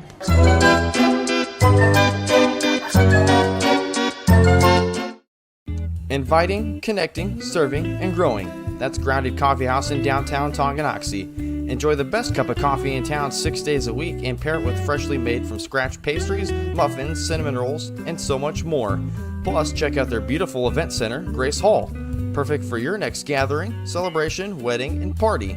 All profits go towards local and international charitable projects and organizations. Drink local, support local at Grounded Coffee House. Place your order for dine-in or carry-out at groundedcoffeehouse.tonganoxie.org.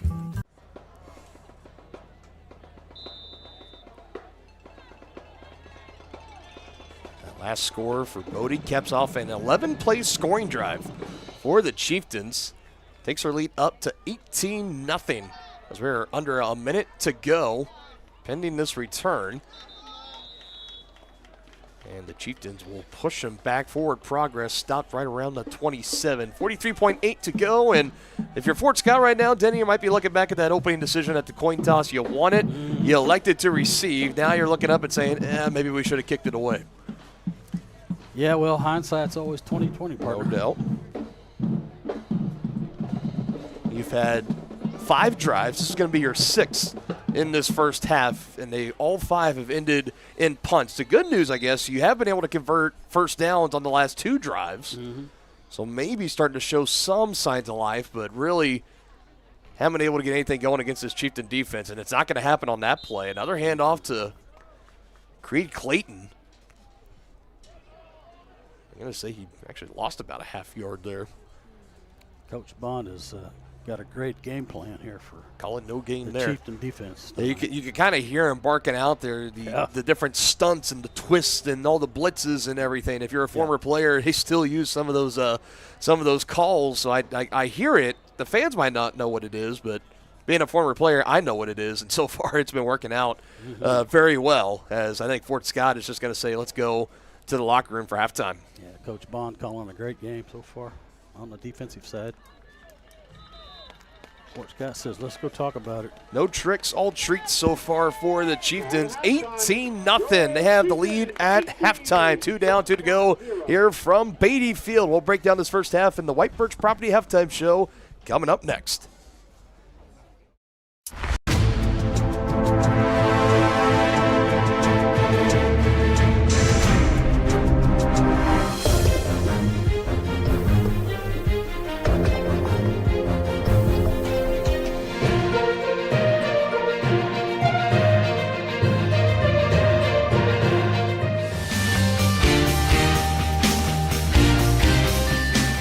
For a winning team, contact White Birch Properties, the real estate MVPs.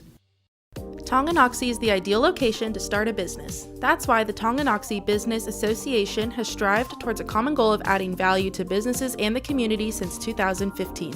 They assist in providing improved services for customers and visitors, encouraging and enhancing businesses, and preserving historical and cultural assets. Follow them on Instagram for the latest and upcoming event information and become a member today by visiting their website, TonganoxieBusinessAssociation.com. Proud supporters of Chieftain Athletics. The Tonganoxie Recreation Commission is committed to creating community through parks, people, and programs. And now, with their all-new activity center, the Tonganoxie Rec Commission can do even more. Tongi Rec understands the benefits reaped through recreation are endless. Tongi Rec has a long list of classes, activities, and programs for the young and young at heart. For program pricing and schedules, call 913-845-3502. Visit them at the all-new activity center at the Tonganoxie High West Campus or go to tongirec.org. Family-owned and operated Wizard of Paws is a 5th-generation business located in the heart of downtown Tonganoxie.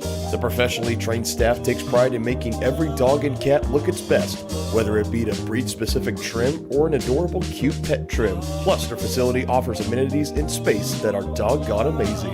Call Wizard of Paws to make your appointment at 913-416-0255 or visit them at 406 East 4th Street in Tonganoxie. Learn more at wizardofpawstongi.com. Your one stop for beauty and relaxation. That's the Beauty Bar Salon and Spa in downtown Tonganoxie, offering services for men's and women's haircuts, facial waxing, tanning, makeup, bridal services, and more. Their team is dedicated to providing a memorable experience for each guest. From vibrant styles and colors to soothing massages, they have everything you need to look and feel amazing. To make an appointment, call 913-347-2957 or visit them at 414 East 4th Street in Tonganoxie. Are you ready for a mouth-watering journey down memory lane? Introducing Flashbacks. Start your day off right with our fluffy pancakes, omelets, or a cinnamon roll. For lunch, sink your teeth into our juicy made-to-order burgers, Philly cheese, and more. Flashbacks' friendly staff and welcoming atmosphere make every visit a delight, and their menu is filled with comfort food that will give you those warm, delicious flashbacks. Visit them today in downtown Tonganoxie, open 7 days a week from 7 a.m. to 12:30 p.m.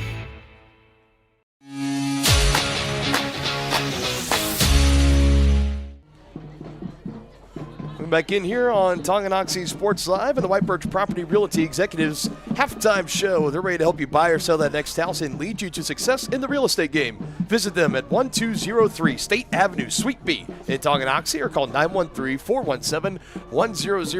Dylan Funk alongside Dennis Drennan here. So glad everyone's been able to join us here on this Halloween night. And it's been going the way of the Chieftains so far, Denny, 18-0. If you want to grasp at straws, 2 blocked extra points and 1 failed 2-point try. Really, outside of that, everything's been coming up gold for the Chieftains. Yeah, no question about it. They've dominated in every phase of the game so far, partner. So far, so good, as we'll have stats for you guys as we come along here in just a little bit, getting close to getting the Fort Scott totals added up here. But, Denny, as always, we open up the halftime show here. We just missed the Chieftain Stars dance routine.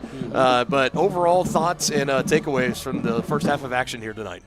Total dominance. I think they only had 1 penalty in that first half, correct? Yeah, just 1 penalty. Yeah, so, I mean, that's one of the keys of the game was clean up on the penalties because they had 13 last week in the loss. So, clean game. Looked like I've been really impressed with this Chieftain defense. It's been outstanding. But also, Bodie Maslach is having his way through the air with the Tigers tonight. Oh, no doubt. I don't know what his you're going to give it the numbers here before long, but yeah, I'll give you the numbers at the next break. I'm telling you, he's been awesome. They haven't even hardly run the ball tonight. It's almost been all pass game. So they've seen something that they like, and it's really working. They're able to give Bodie time, and he's able to find open receivers down the field. So it's been a dominating first half. Yeah, no doubt about it. Taking a look right now, I was hoping to give some scoring updates on some other playoff games going around. For some reason, there are not a lot of scores being reported here tonight. I can tell you the one that really matters. It is reported, and it's going the way you think it is. 28-0, Bishop Miege over Atchison. Yeah. So, again, winner of this game right now, 18-point lead at half. It looks like it's going to be the Chieftains. If things hold in both these games right now, it would be back here at Beatty Field a week from now in the regional round. It would be, once again, the Chieftains against the Bishop Miege Stags, a rematch from the sub-state final last year before the Stags went on to lose in the state championship game against the Andover Central Jaguars. But, again, still a full another half to play here. Looks like the same up in Atchison. Other than that, there are not a lot of scores. I'll see if I can kind of get some wrangled in between the break here, but the only one that matters is you've got it. So right, and that's kind of what I was getting to. But I was thinking Lewisburg-Chanutes no score, no score against Eudora and Coffeyville. I imagine how that one's going, but just wanted to give some official numbers for everybody. But yeah, might have to wait till a little bit later, maybe after this game is done, for our final scoring updates. We'll just have to wait and see on that. When we come back, we will give first half stats for both the Chieftains and the Tigers here on Tongi Sports Live. More toppings, more taste, more value. Gambino's Pizza. You're gonna love it. Taste mouth-watering flavors in our new chicken bacon ranch pizza. Bring a crowd to feast on our 11 toppings mobster pizza. Pizzas with quality meats and a 100% real cheese, like our triple tasty seasoned sausage cravers pizza. Try favorites like pastas, calzones, sandwiches, appetizers, salads, and desserts. More toppings, more taste, more value. Gambino's Pizza. You're gonna love it.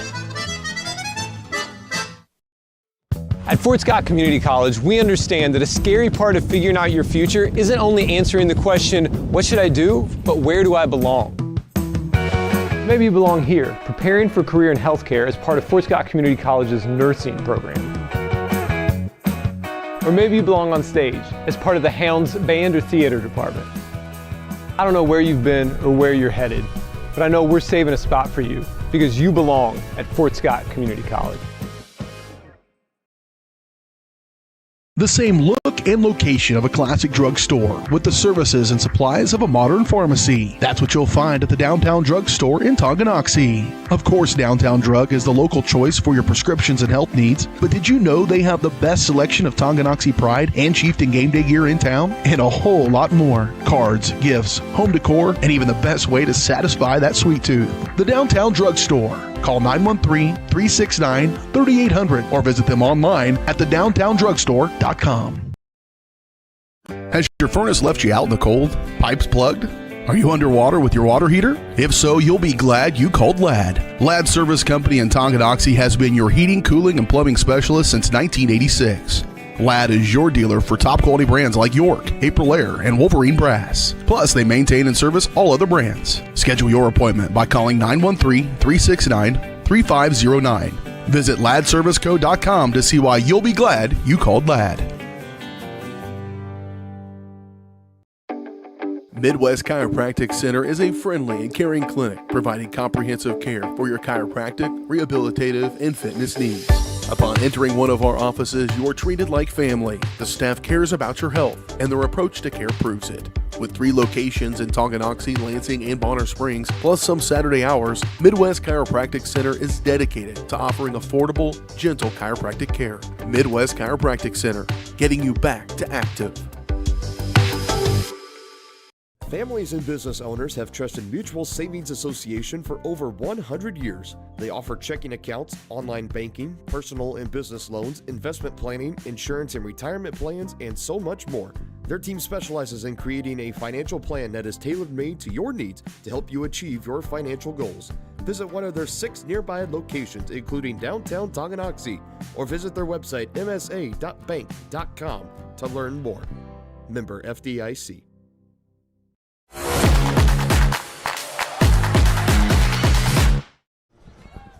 Back here in the White Birch Property Realty Executives halftime show. Let's take a look at some halftime stats, Denny. I know you've been waiting patiently for them. We'll start first with the Fort Scott Tigers tonight. We mentioned it's strong. You know, they like to come in and run the ball. They don't pass it a whole lot. I mean, they had, I think, maybe 3 attempts in the game last week, or maybe 4. They're at 4 already tonight. Right. That's Marlowe, the quarterback, 1 for 4 for 7 yards. His 1 reception, or 1 completion to his tight end, Aiden Ogren, for 7 yards. And it's been Creek Clayton on the ground, just 12 carries, 10 yards for him thus far. And he's had a lot of negative carries tonight. Yeah, he has had, can count them up, 1, 2, 3. And that's been for losses of 2, losses of 3, and the last one was a loss of 6. Yep. I mean, you're talking about that total, minus 11 as far as the net lost yardage, as far as negative plays go there. And, off a game last week against Coffeyville, granted Coffeyville not good this year, number 16 seed, but 15 carries, 171, and 3 touchdowns in that one, and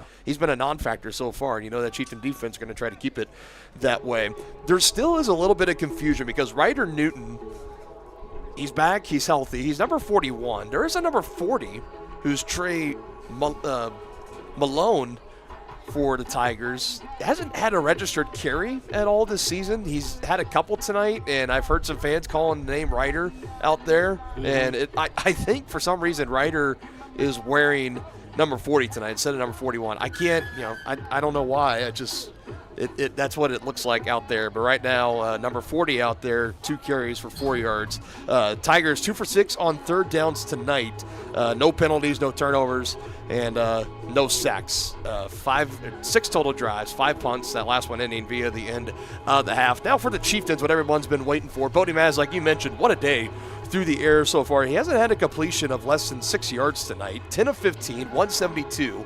Wow. With the touchdown, and he added a rushing touchdown there towards the end on 4 carries and 30 yards, so 2 total touchdowns for Bodie. Riedel, as far as carries, 4 for 10 and a touchdown.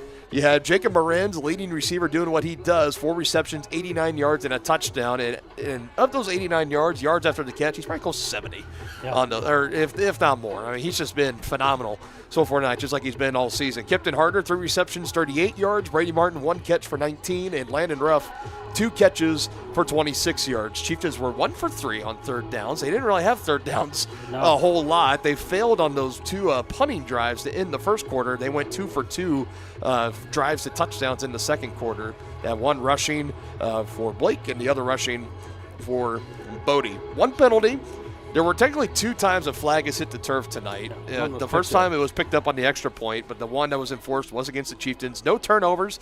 Roman Holthouse does have 1 sack, and that's been it. Your first half stats here tonight. And again, for the Chieftains, you want to mark them on 2 blocked extra points, and then they went for 2 there on the last touchdown that failed to convert. That's really been, if you want to grasp at straws, that's the thing you look for there.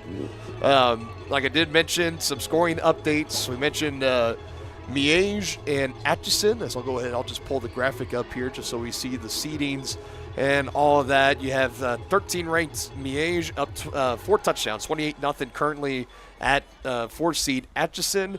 It's been hard getting some other scoring updates all throughout. Luckily, within the Varsity Sports Live network, we do have a lot of these schools that are being broadcast tonight. I can tell you one, Lewisburg and Chanute. You got the Wildcats up 14-0 in that one. That's the 10 over the 7 in that matchup. Labette looks like they were up pretty big over Bonner Springs last time I checked. Paola and Sumner Academy. See if we can get this one to pull up. It is Paola that's up massive, 35-6 in that matchup. So it looks like the 8 seed is going to cruise to a victory there. Check on the number 1 seed, Eudora Cardinals, and oh my goodness, it is. You can call it over at halftime. It is 50-0. They haven't even hit the locker room yet for halftime. 50-0. Cardinals with the lead over the Coffeyville Golden Tornado.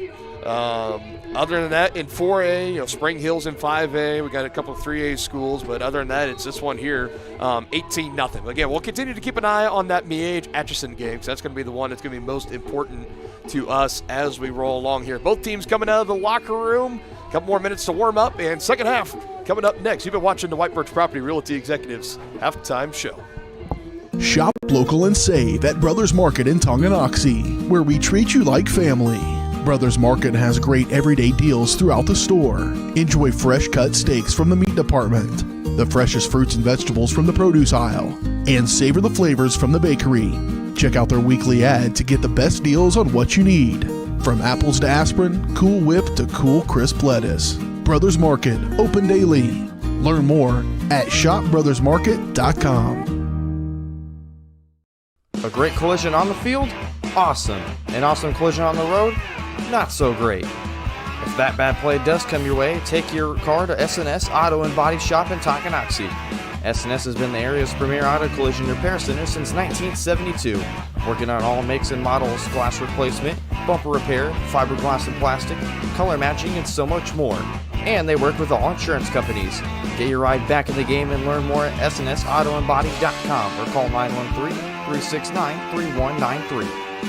When it comes to rehabilitation, despite what you're told, you can choose where you want to go. Physical Therapy Solutions in Tonganoxie is independently owned, allowing them to work with all doctors and insurance companies to ensure a smooth transition. They offer cutting-edge technological therapy treatments like focused shock waves and deep tissue laser therapy for more precise care to acute and chronic injuries. Contact Physical Therapy Solutions today and let them help you. Visit ptsolutionsks.com for more information. At Kansas Insurance, we know one size doesn't fit all. In fact, our whole mindset is based on customized policies for you and your families. We're local, and we do what we do because we care about you. Think of us as brokers for your insurance needs. Working with Kansas Insurance gets you the award-winning service and attention to detail that only an independent agency can provide. All across Kansas, we're here to help you manage and plan for all types of risk. Contact a local agent today. Kansas Insurance. Local, independent, serving you.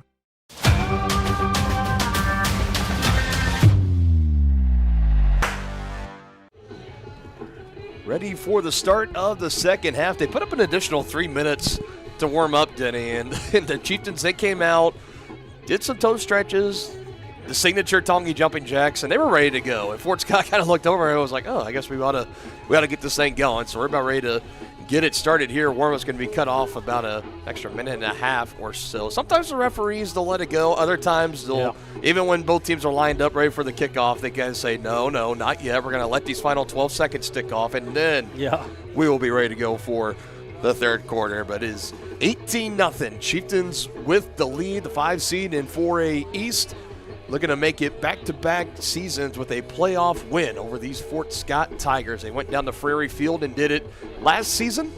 Looking to do it here at Beatty Field this time around. Again, Dylan Funk alongside Dennis Drennan. So glad everyone's been able to join along with us tonight. But looking out at the crowd here tonight, Denny, and I think you and I were thinking, one, with Halloween, and two, with our broadcast being available, how many people are going to come out? Yeah. How many people might stay home, hand out candy, be with the kids, have us up on maybe their TV, their phone, laptop, computer, whatever? And I think we got our answer. It might be a good bit of you folks watching along at home, which we're so happy. We're glad you're able to join along with us.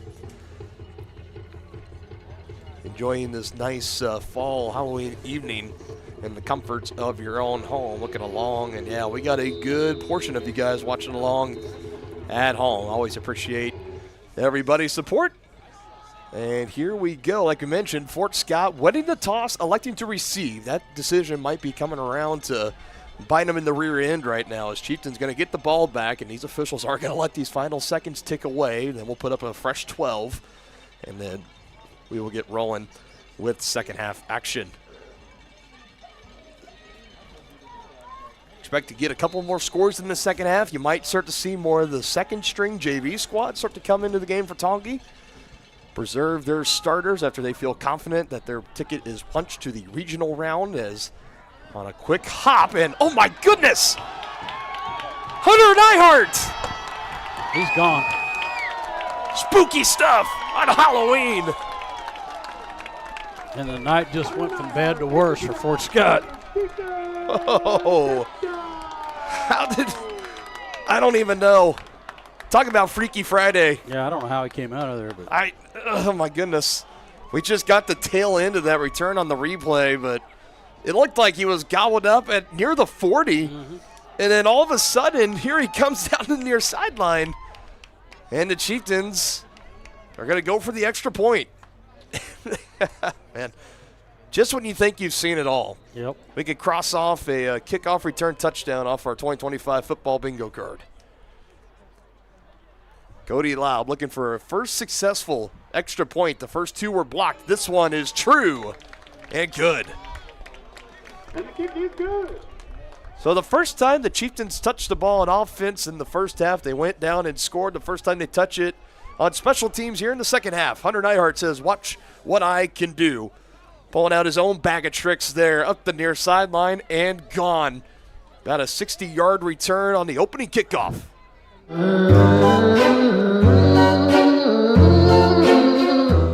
The same look and location of a classic drugstore with the services and supplies of a modern pharmacy. That's what you'll find at the Downtown Drug Store in Tonganoxie. Of course, Downtown Drug is the local choice for your prescriptions and health needs, but did you know they have the best selection of Tonganoxie Pride and Chieftain game day gear in town? And a whole lot more. Cards, gifts, home decor, and even the best way to satisfy that sweet tooth. The Downtown Drug Store. Call 913-369-3800 or visit them online at thedowntowndrugstore.com.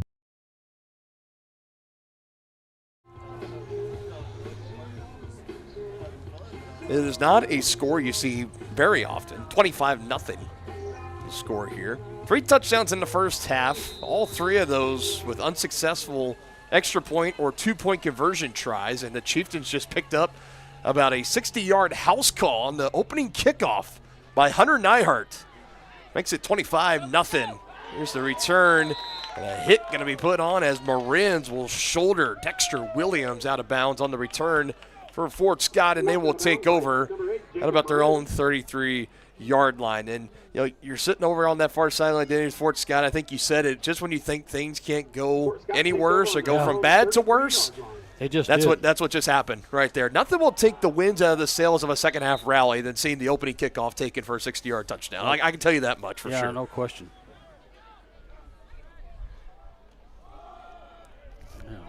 Back on the ground go the Tigers. No gain. It's going to be another loss, as that'll back them up too. Yeah. Chieftains really stacking the box. 57, Owen Robbins on the play. Loss of 2.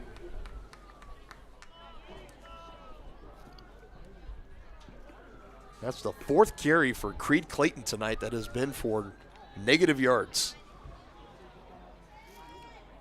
Well, in his defense, he's not getting any help up front. Oh, no doubt. Play action. Riedel gets a shoulder into Morrow. He forced him to get that throw away. like the completion was good, so it's going to bring up at least a third and manageable comes here past the original line of scrimmage and a few more.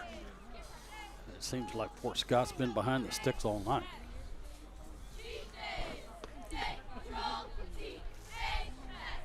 He finds Ryder Newton out there.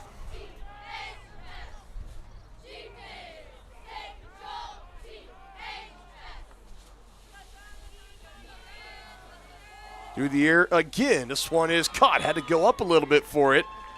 And brought down. Second reception for the tight end, Ogren. Be close. They're going to get him right at the line to gain, and that's good enough for a first down. Needed 6. That's exactly what they got.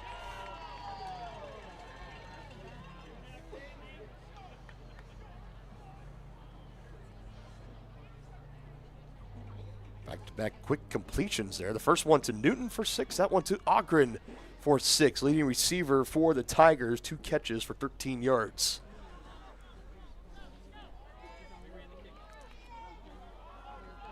Morrow up to the line again. Newton and Clayton both in a 3-point stance as it's a straight drop back. A throw over the middle, and it is caught. Able to fit it in a tight window between 2 Chieftain defenders. And that one, he was able to find it, I believe, Kyron Kegler. As Kegler gets the catches and gets 9, like you mentioned, Eddie.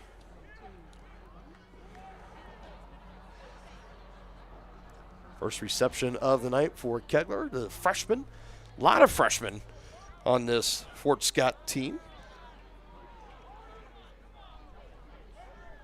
Looking upwards of about 20-plus players. 2nd and 9 as Clayton not going to find space. I think Landon Ruff came in there last to wrap that play up. Blake Riedel was the one that stung the gap first as Clayton was trying to bounce it out, and yet another loss for Creed Clayton, and a big one at that. Yeah, they were only a yard from a first down. Now they're about 7 yards to a first down.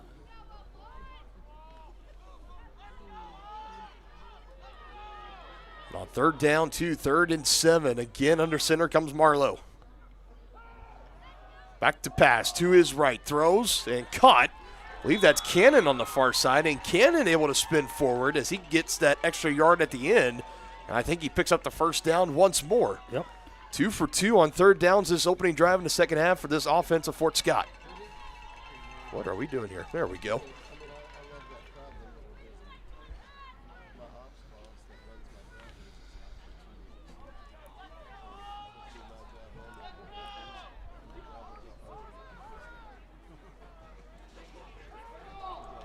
Newton waiting for something to open. The big fella just trying to lower the shoulder and just able to get back to the line of scrimmage. No gain.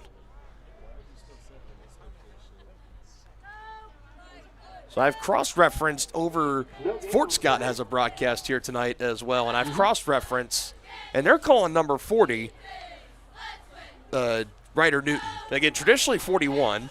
They do have a number 40, Trey Mullen, but they're calling him Newton. So I don't know if number 41 jersey just got left or what, as a floater 50-50 ball is going to go incomplete on that far side. Trying to find Aiden Ogren again. Under pressure was Morrow.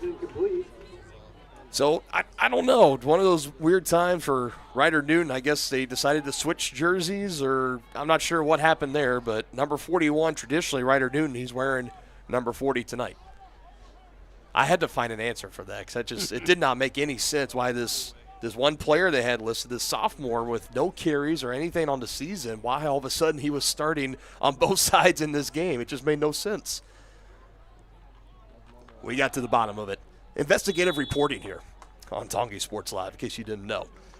As another carry on the ground, minimal gain just for 1, 4th and 9. And really for Fort Scott here, you're down 25, season on the line, and you can't really trot out the punting unit out there, regardless of what the score gets to. You're in plus yardage, so you might as well go.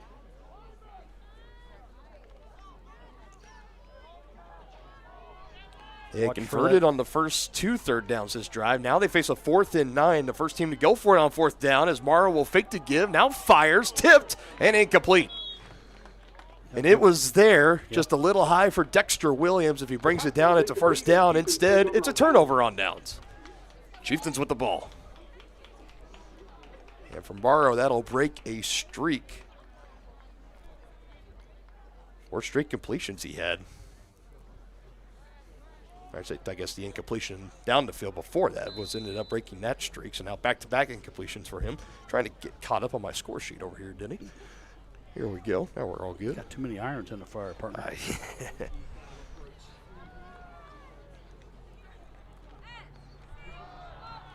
Now the Chieftains will open up on the ground, and a big hole for Blake Riedel, and there he goes up the far sideline, trots out of bounds, and they will mark him right near that 35-yard line. A rare run by the Chieftains tonight. Yeah. Imagine saying that in a ball game. It doesn't sound normal to say.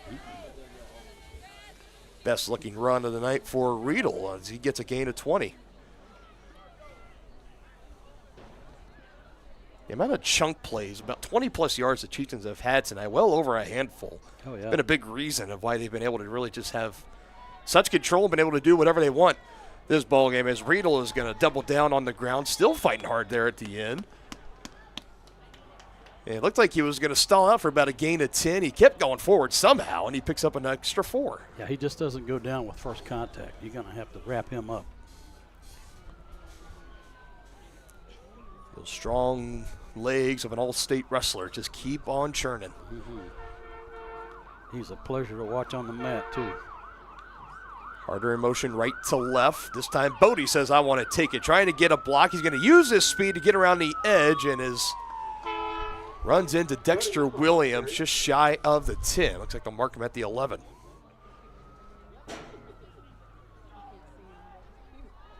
As Riedel will come out, Silas McCloy now will be in the backfield this next play for the Chieftains. Looks like the Chieftains are going to put an emphasis on the run game here in the second half. Use that clock up. That's what it looks like. 3 straight runs. Will they give the first carry of Silas McCloy this ball game? What will they do? 1st and 10. They go through the air, fires a dart, complete, and out of bounds is Harder, but not before he picks up. He's well more than half of it. He takes it to the 5. Chieftains need to get it to the 2 for a first down.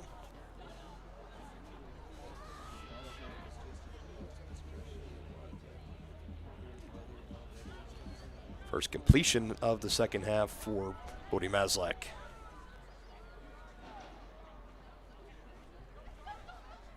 Harder in motion again, getting his cardio in this game. This time they do hand it off as Silas fighting hard, and McCloy is in. Second effort by Silas there. Great job, young man.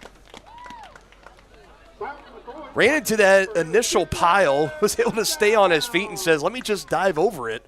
From 4 yards away, that's easy range for a touchdown, and that's exactly what he does here.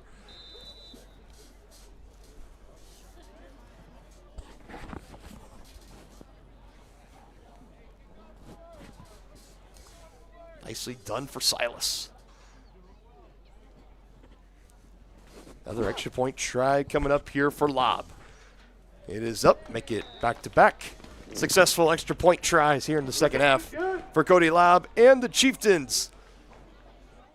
Lead now is up to 32. 5:39 to go in the third quarter. Silas McCloy, welcome to the end zone in the postseason.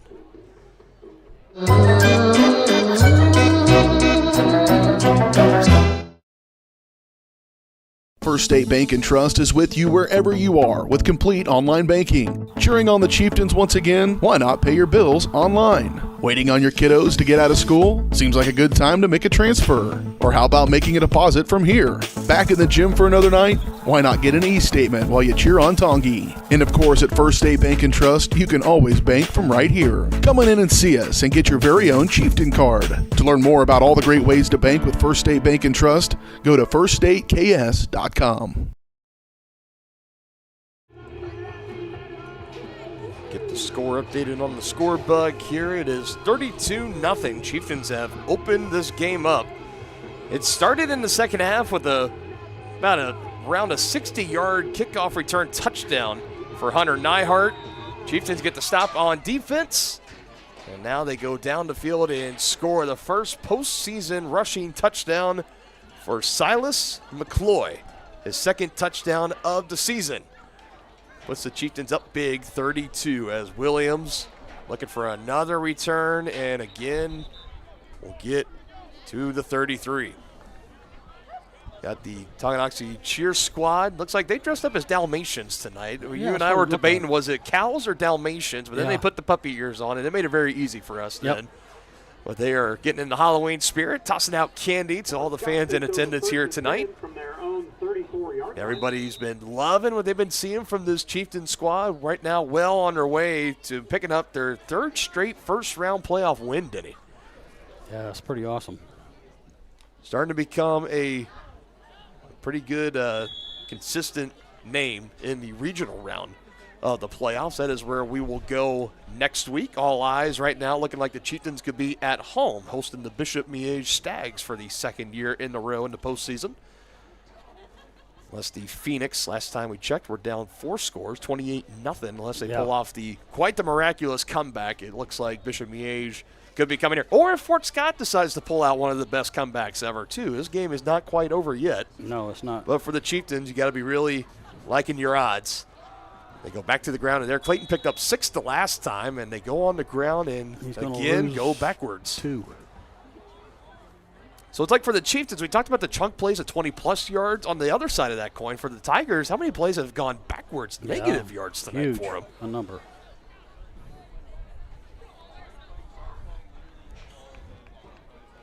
Chieftains winning at the line of scrimmage, no question, on both sides of the ball. Was one of our first Security Bank keys of the game to victory tonight, and they have showed up and they have done their part.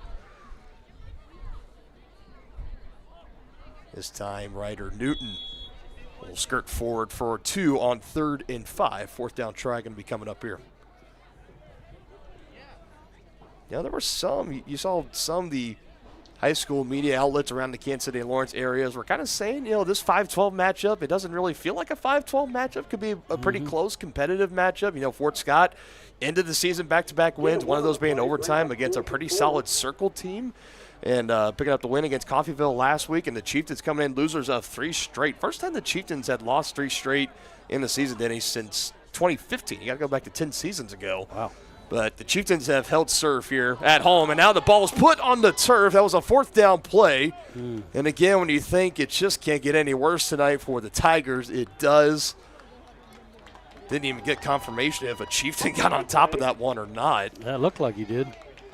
Kind of where they're spotting the ball. So it's either an official turnover or a turnover on downs. Yeah, it was a recovery. Chieftains did get on top of it. Chieftains take over 1st and 10 on the 35-yard line. Chieftains punch it in here, we may have a running clock, partner. I would be willing to bet that. Might be trying to go for 2 to get to that 40-point mark to make that happen.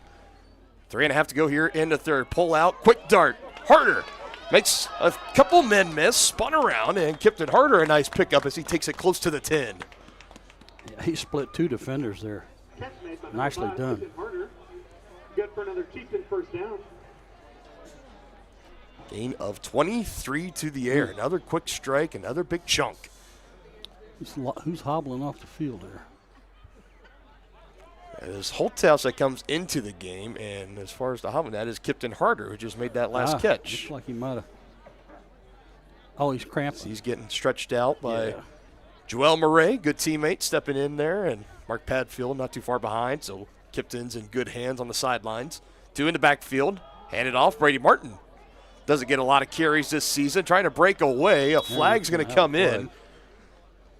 And let's see what this is going to be all about. Again, only one penalty tonight. That went against the Chieftains. This has been a pretty clean game on both teams' part. That's going to change here on this next call. It looks like it's going to be against Tongi. Haven't heard an official word yet from our white hat tonight as to what it was.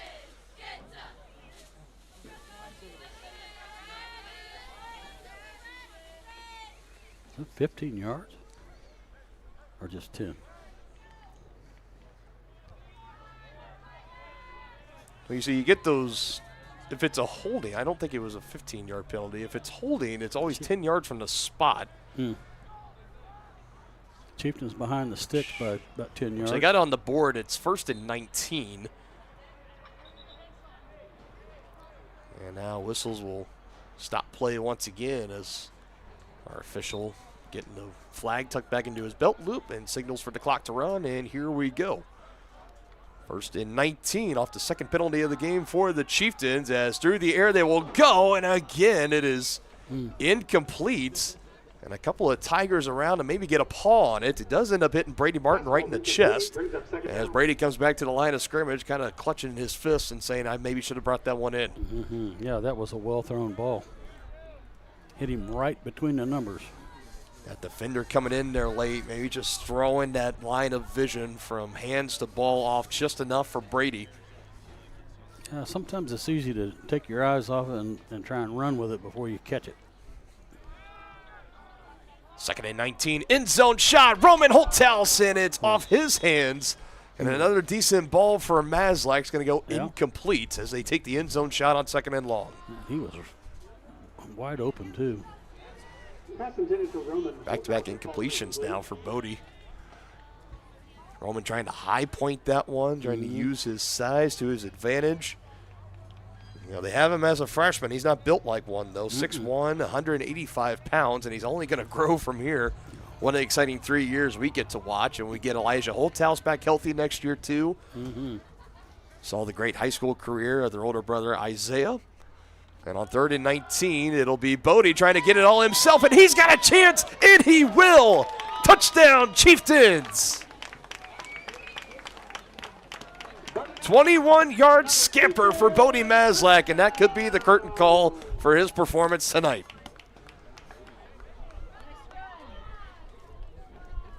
Yeah, you got to be thinking about getting some of those starters out of there because you're going to need them against Miege.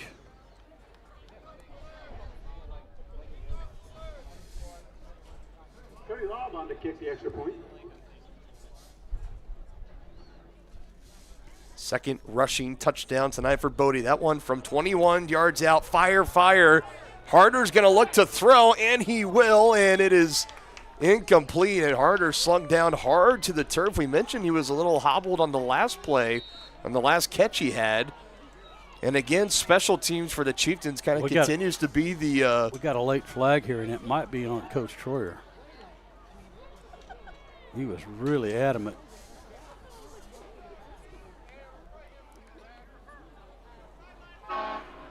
Yeah, hearing it sideline warning, so not going to be an official penalty, but a sideline warning. I can hear he's still talking with Coach Troyer, and for Littleton, he is hot about something. I think he's maybe wanting some unsportsmanlike or personal foul. Again, we mentioned Harder there towards the end, as we'll just keep it here at this break. He kind of got brought down to the turf a little aggressively, and after the pass was well away, and I think that's what Coach Troyer is trying to get at, trying to stand up for one of his offensive leaders in Kipton Harder, who we mentioned hobbled off with some cramping issues, looked like, on the last catch he had. Took a few plays off. He was in there to hold. That snap was rolled back to him. We saw him able to get that down and get the 31-yard field goal last week at Ottawa, but not able to do it there. Yeah, as Harder pays the price towards the end. Kipton's done a really good job in that holder position.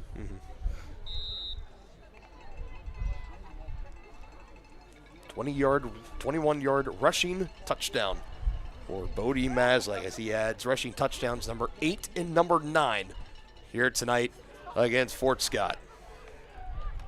All part of his 3 total touchdown performance as Marenz is able to pull over a Fort Scott blocker. Gets a little recognition from the home crowd here tonight. Paxton Allen, number 25, the man for Fort Scott that got bowled over there. Clock stopped 2 minutes, 16 seconds. And I can tell you, as one of those guys on the front line of kickoff returns, it's really not a very favorable position for you to have to drop back, and you got to stop, especially these seniors and stuff. Some of these are grown men out here that are getting a 20-plus yard head start and running directly at you. And it's like, what do you want me to do, Coach? Yeah, they're coming downhill at you pretty fast. I'm sure that's got to be what Paxton Allen is asking is head coach Jonathan Stark right now. I think he had another negative play there, partner. I think it's officially going to be for no gain. No gain. No gain on the play. Yep, no gain.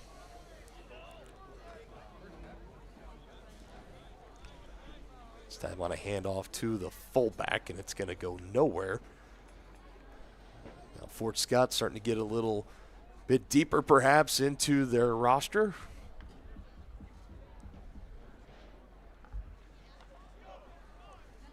They're certainly not going with tempo. No doubt.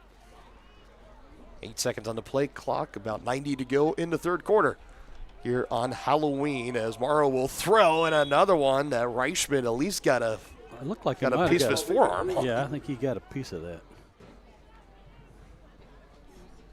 That's what they say, if you can't get home, get those arms up. That's it. 3 straight incompletions now for Morrow as Reichman. Yeah, I think right there might have just threw it off enough as he was trying to find it to Dexter Williams.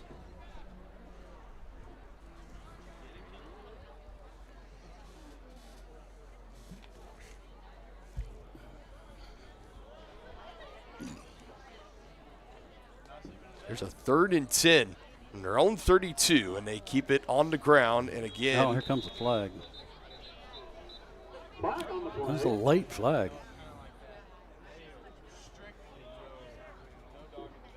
Fort Scott has not collected a penalty yet tonight. Right on cue. Chieftains will go ahead and just decline that penalty, so when it's all said and done, won't even count. But on the stop, it's 4th and 10, another no gain. Punting unit on once again for Fort Scott. 6th punt of the game.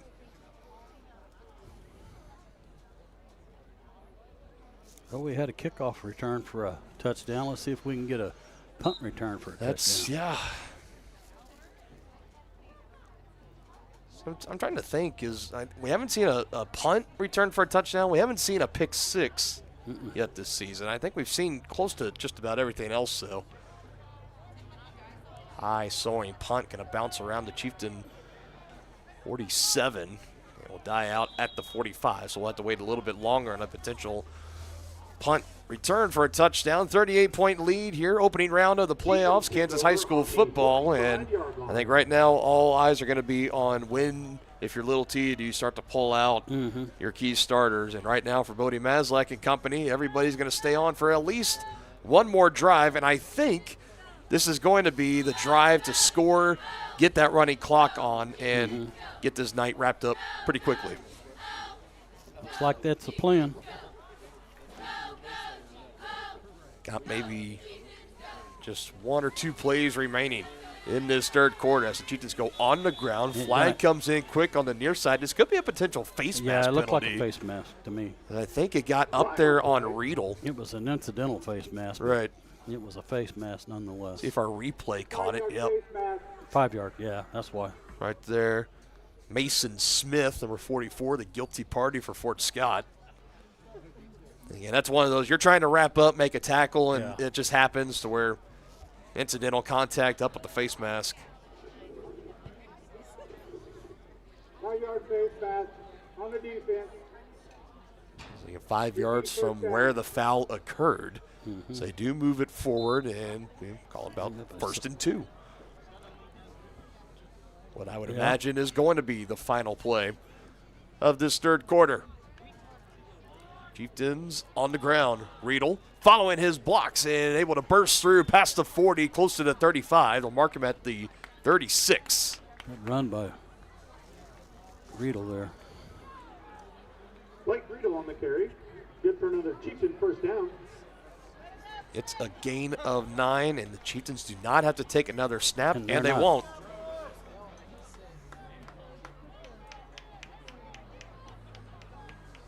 And the 4s are up here at Beatty Field. 3 down, 1 to go. Halloween night, opening round of the playoffs. What more do you want? We head to the fourth quarter, 38-0. Chieftains up big. Looking to wrap up their 3rd straight first-round playoff victory.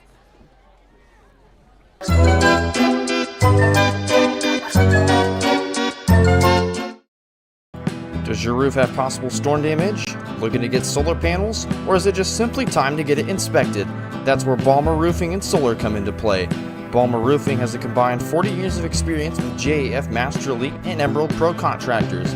The Balmer family and their team are ready to give your house a brand new roof or solar panels at an affordable cost with a 50-year warranty. Life has mishaps and they want nothing but your customer satisfaction. Let them prove why so many of your neighbors choose Balmer for their roofing projects. To schedule a free inspection, call 913-845-5252 or visit them online at balmerroofing.com.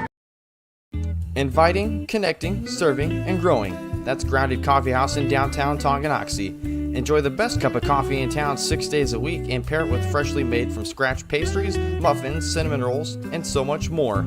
Plus, check out their beautiful event center, Grace Hall. Perfect for your next gathering, celebration.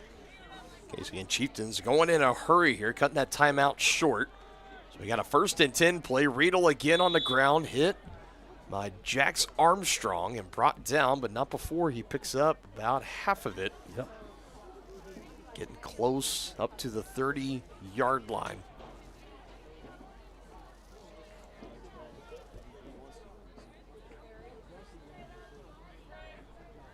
Second and 5 here as Harder will line out wide on the far side. Marin's to the near side.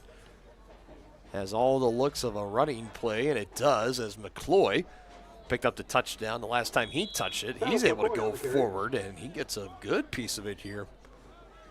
He's going to pick up the first down. Good enough for another Chieftain first down. Oh, close to about a gain of 8 there for Silas. Yeah. And the Chieftains' lone goal right now is to get one more score that should put the running clock in effect. And for the Chieftains, good news. You can start to get some of those starters out, get them ready for what's going to be a battle next week against Bishop Miege. And for Fort Scott, you know, especially for those 14 seniors, your season is coming to an end pretty rapidly. But yeah, at this point, this game is not really fun for, well, either side. Has a throw down the field, and it's going to be intercepted. And Bodie has been kind of playing with fire a couple times tonight. Shea Kennedy is going to pick him off. And the hopes of the Chieftains scoring drive to get the running clock in effect is going to come up short, Denny. Yeah, it'll be. Will take over on the 9-yard line. Was trying to find Marins, was kind of bracketed in coverage, and maybe another throw that was forced for Bodie, his 6th interception of the season. Well, I think he also was staring him down. So if you're a defensive back, you see the quarterback staring down at receiver, that's the way you want to jump that route. Just what happened.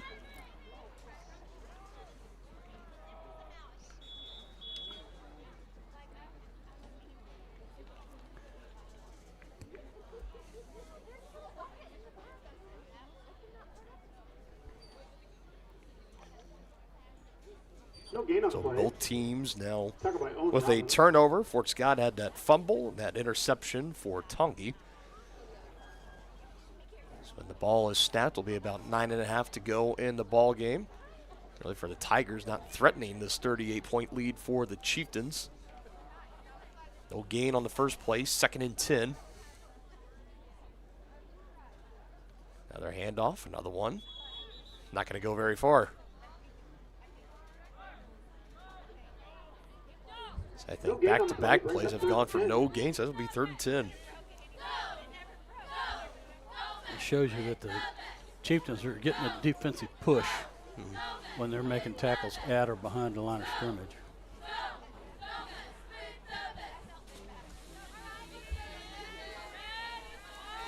Chieftains opening this game up a 20-point third quarter. Make it 38-0. 3rd and 10 play. Morrow under center, drops back, throws, incomplete. That is man Cannon. Had about a half step on Nyhart. Still good coverage by Hunter. Yeah, that would have forced a perfect throw to make the completion there, and Morrow not able to do it. And the punting unit will come on once more for Fort Scott.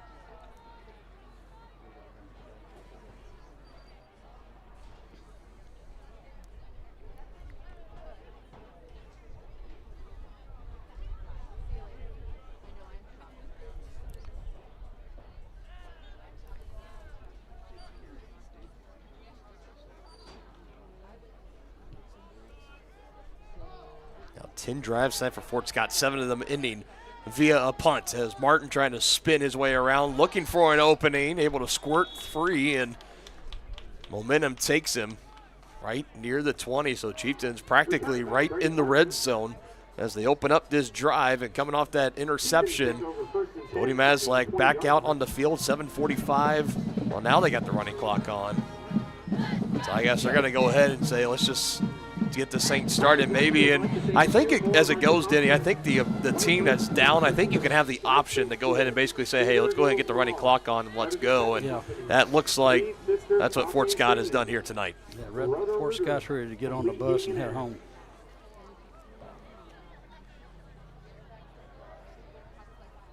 Three straight failed third down conversions for the Tigers. Puts the Chieftains back on the field. Brady Martin going to get this handoff. Brady Martin on the carry. We'll take it for a few. Any of our student fans who may need a ride home. And officially will go down as his first carry of the night. The last one got wiped out via a penalty. He gets 3, 2nd and 7, under 7 to go in the ball game. Chieftains no hurry, getting up to the line. Still got just now under 20 seconds on the play clock, so we can still chew it up a little bit more, take it to about 6:24 if they want. We'll go ahead and call for it here. 10 seconds on the play clock, and Martin, patient running, able to burst it out on the far side. Good cut by Brady, strong running, and Martin is in. Touchdown, Tonganoxie. He just was not going to be denied. No, he was not.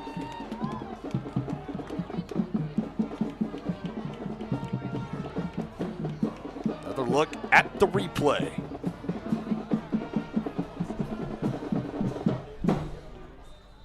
Back-to-back weeks with a 17-yard touchdown for Martin. Last week was a receiving, this one a rushing.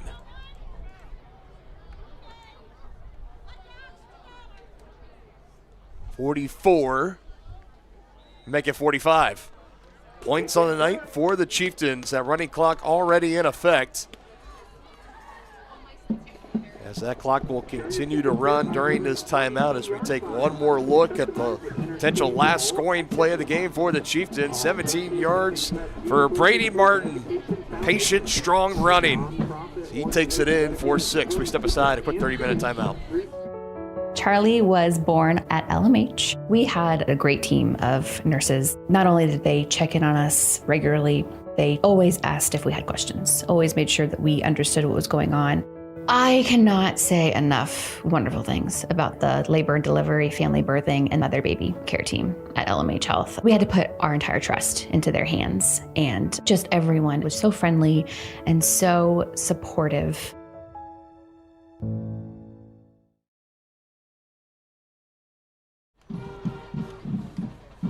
I think it's safe to say now, Danny, the route is on here tonight. Cody Labre to boot this one away for, again, running clock is in effect, so about 4:40 left to go. It is 45-0. The Chieftains going to be more than likely back here at Beatty Field for a regional round playoff matchup against the Bishop Miege Stags, the 13th seed. Coming into the playoffs last year, they were the 15th seed last season. Started on the road at Lewisburg, and then went around and were able to they beat Labette, they beat Chanute, and then eventually came to Beatty Field. They beat the Chieftains in the sub-state final, would lose in the state championship game to Andover Central. And I think I'll have to go back and do some research by the time next Friday rolls around, but that was the first time a public school had beaten Miege in a football game, didn't it, in like 10, 11 years. Yeah, I know. Or something. It was a big win for the Andover Central, and quite frankly, a big win for public schools all around 4A Kansas. It was quite a game too. I mean, for Andover Central, they earned it, no doubt about it. No question. That was a tremendous game to watch last year down in Emporia. It'll be back there again this year. 6-5 4A state titles in Emporia. The rest, I believe, are in Hutchinson this season. The Chieftains would love nothing more than to finally punch their ticket. They've been so close the past 2 seasons, and you get all the way to the sub-state championship. One year you're facing Aquinas, the next year you're facing Miege. They've run into really 2 great, tough opponents, and if they can come out next Friday, if they find a way to beat Miege again, and even though it would, by seeding, it'd be the 5 versus 13, but everybody knows if the Chieftains win, that's an upset, and that could be enough to project them forget going back to sub-state. That could project them all the way to Emporia and potentially winning a first-ever state championship in football. Who knows? That's a lot of projecting and looking ahead, of course, but this is something that a lot of these Chieftain fans, and these coaches and these players, that they're thinking about it too, and it's going to be a lot of charged emotions coming into next week. A very motivated Tongi squad. Yeah, especially for these seniors. It is. He throws, and again, it's almost intercepted. Owen Robbins almost had it, but getting the hit in the backfield. Tyson King came through for the Chieftains and hit Morrow, and that will force the Tigers to punt once more.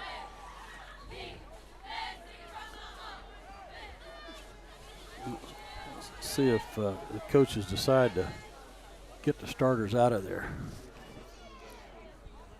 Chieftains will get this ball back. Nobody is back to return. So the Chieftains just kind of surrendering here. It wouldn't surprise me if they just go out on offense and go victory formation a couple times and put this one in the books. Again, no return man for the Chieftains. This one will bounce and will roll inside the 30 down to around the 27.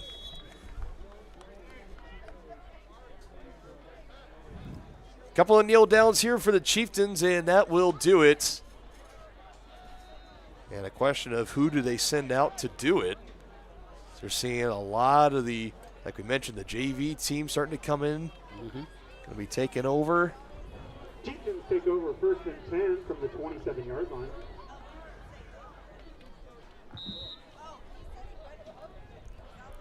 And will the Chieftains go victory, or will they run a play or two? It looks like we're going to run a play or two. Pretty much all the existing starters, with the exception of a couple on the offensive line, out of the game. And right away we have a flag. Dead ball, full start, 51 of the offense, 5-yard split. So that's number 19, Hudson Myers, a freshman quarterback. We've seen Baron Dorn as the one time we needed a backup quarterback this season. That's when Bodie got banged up in that game against Eudora at the end of the half. But they call on the freshman here. And, how about this? To milk out the last couple of plays in a playoff game. Here you go. Hudson Myers, that last one nullified via the penalty. And this will be the final play of the ball game. Man sent in motion all the way over on the far side. Myers calls for the snap. He hands it off, and not going to get very far, but like we mentioned, the Chieftains just trying to get on to next week. And that's the name of the game here as we move on into November football the rest of the way out. Survive and advance, and that's what the Chieftains do tonight. They rout the Fort Scott Tigers 45-0, your final score on Halloween. And your final score, Tonganoxie 45, Fort Scott 0. And what did Fort Scott get tonight, Denny? They got a bunch of rocks. Yes, they did. Chieftains handle their business. We'll break down this game, preview the matchup next week, all that more coming up in the Brothers Market post-game show when we return here on Tonganoxie Sports Live.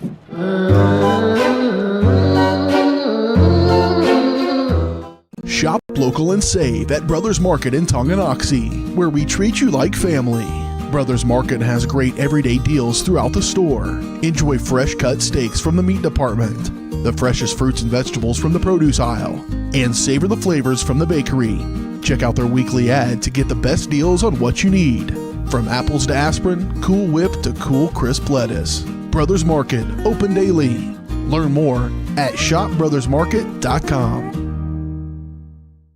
First State Bank and Trust is with you wherever you are with complete online banking. Cheering on the Chieftains once again? Why not pay your bills online? Waiting on your kiddos to get out of school? Seems like a good time to make a transfer. Or how about making a deposit from here? Back in the gym for another night? Why not get an e-statement while you cheer on Tongi? And of course, at First State Bank and Trust, you can always bank from right here. Come on in and see us and get your very own Chieftain card. To learn more about all the great ways to bank with First State Bank and Trust, go to firststateks.com.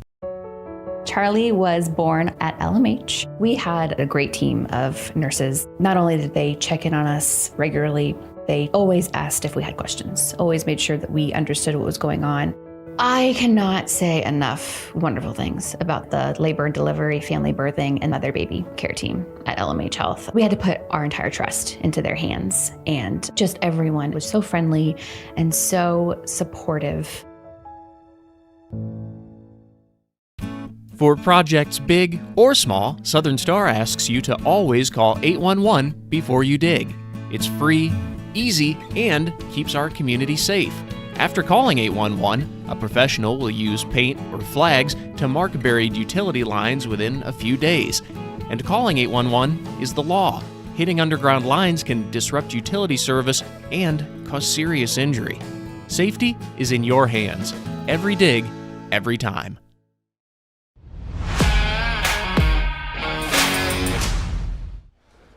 All right, so we are back here. It is not the halftime show. We are going to go right into the Brothers Market post-game show. You can check out the weekly ads and specials in-store or online at shopbrothersmarket.com. Brothers Market, where they treat you like family. Chieftains wrap up a big playoff victory tonight, 45-0, second year in a row. They get a playoff win against the Fort Scott Tigers as we welcome in, what might I say, a chilly head coach, Preston Troyer. Hope you stayed warm out there, Coach. Good deal. 45-0, big win here tonight. First of all, just thoughts and takeaways from the pure dominance on both sides of the ball. Yeah, I was proud of our guys. You know, I just told them, you know, it'd be easy to just, you know, we kind of went on a skid there. It'd be easy to pack it in, you know, and they came to practice. They came Sunday night ready to go, and they've had a great week of practice. You know, we battled some elements a little bit. It was windy all week, rainy.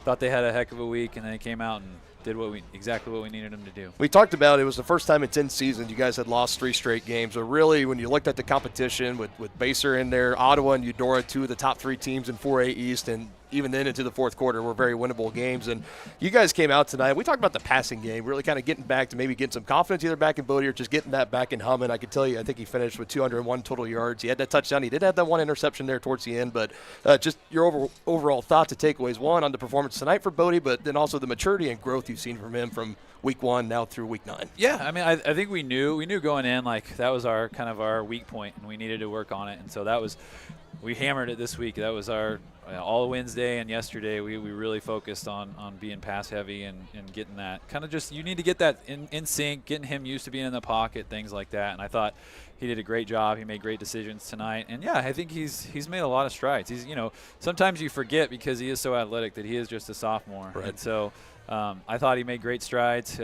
One of his best games of the year tonight, so for sure, proud of him. For sure. The offensive line gave him plenty of time. Let's talk about this defense, too. I mean, you want to call it phenomenal. 11 total drives, 10 if you take away that end of the half drive for the first half.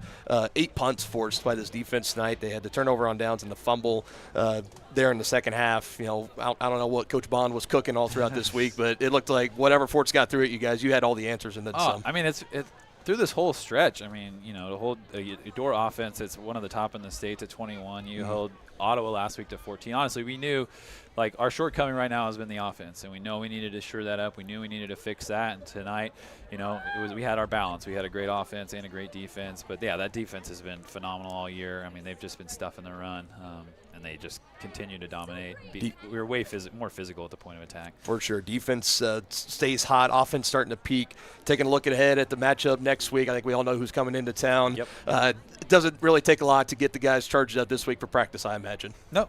We're gonna treat it's any other team, right? They got to come in here, and we're gonna give them everything we got. So second year in a row hosting the Stags. That'll be next Friday here. Regional round action at Beatty Field. Coach, thank you for the time. Get in that locker room, warm up. We'll see you next Friday. Right, see ya.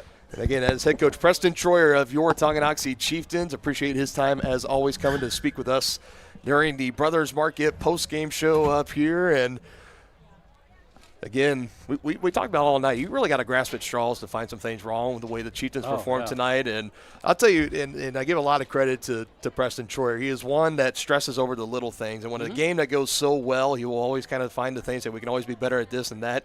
Really tonight, he gave his team their flowers. No doubt. And rightfully so. Yeah. They pitched, like we mentioned, close to about as perfect of a game. Minus a couple of snafus on special teams.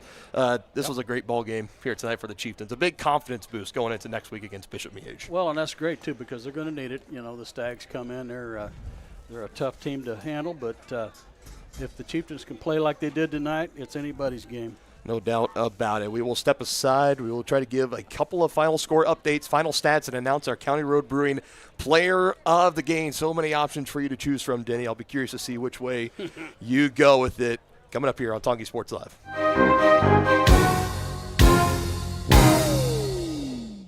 I was just wondering.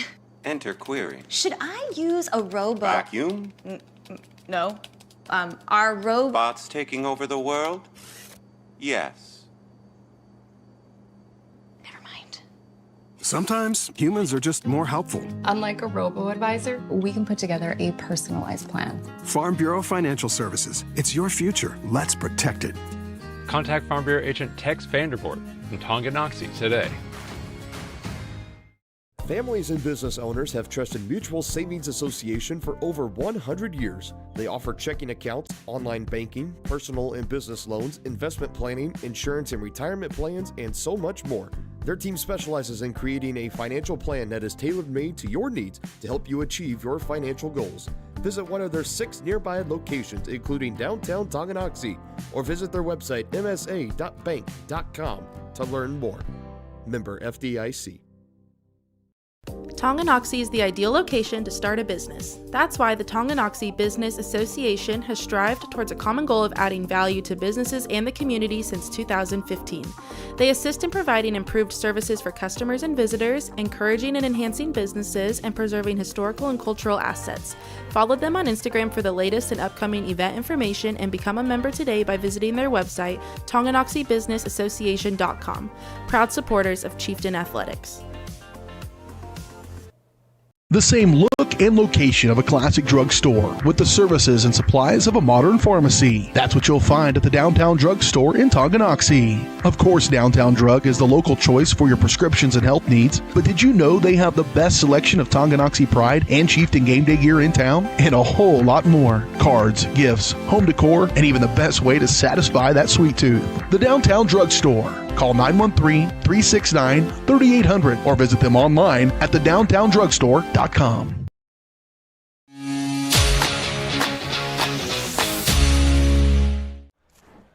Welcome back to the Brothers Market post-game show. Let's give some final game stats for the Chieftains here tonight as they wrap it up. Big, dominant win against Fort Scott. 45-0 is your final score. And let's see, Dave, you want to give the stats and then announce player of the game, or you want to do player of the game and then stats?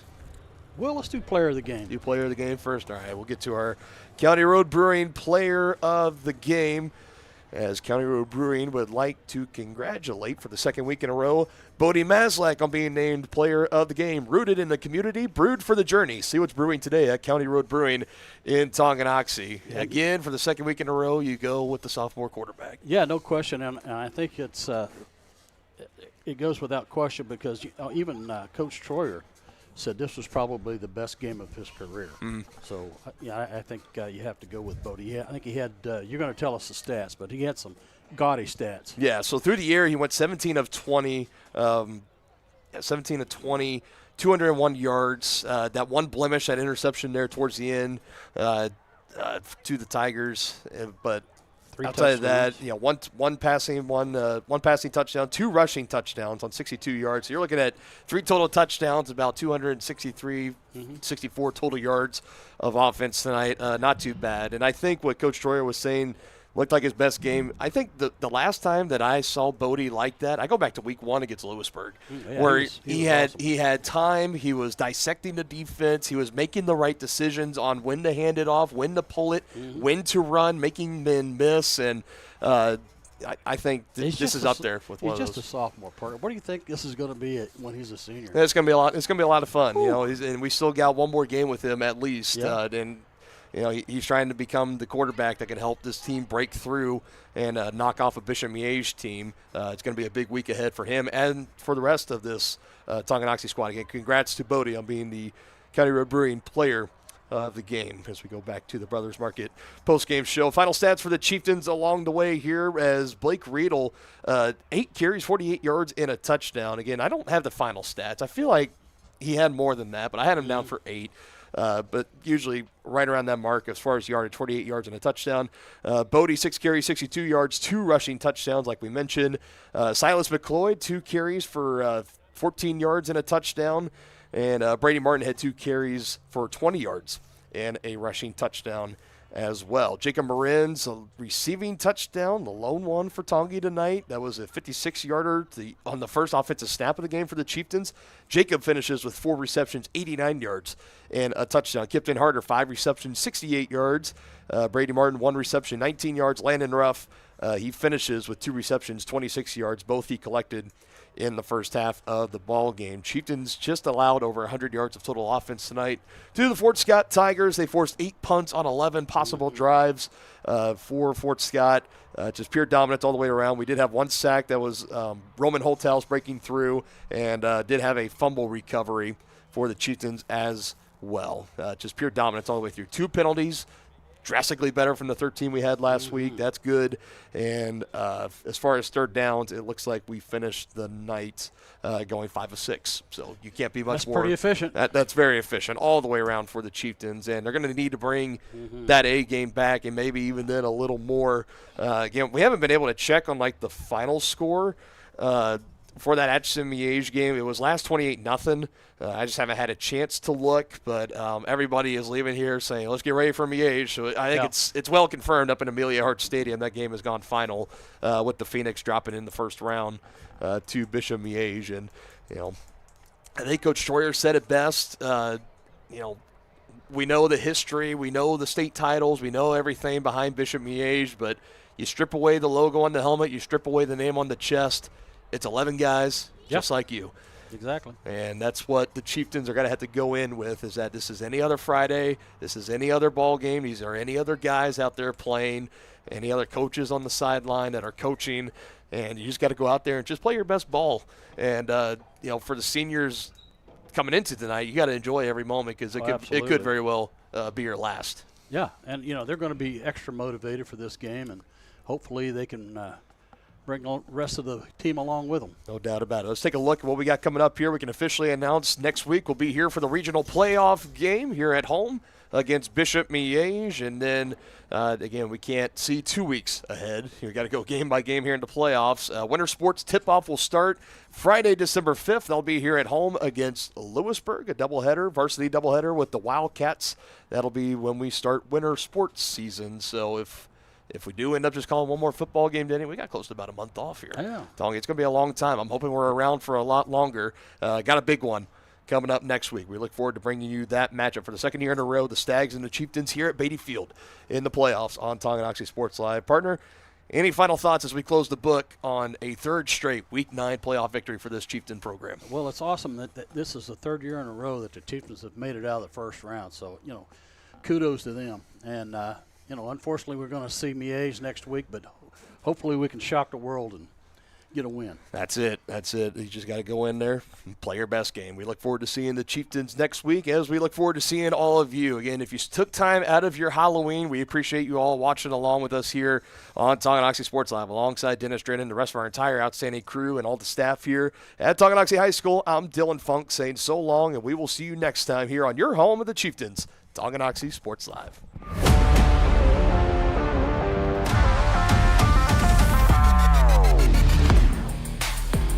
From the gridiron to the hardcourt, the pitch to the mat, don't miss any of the action. We're there with live, local sports coverage at VarsitySportsLive.com.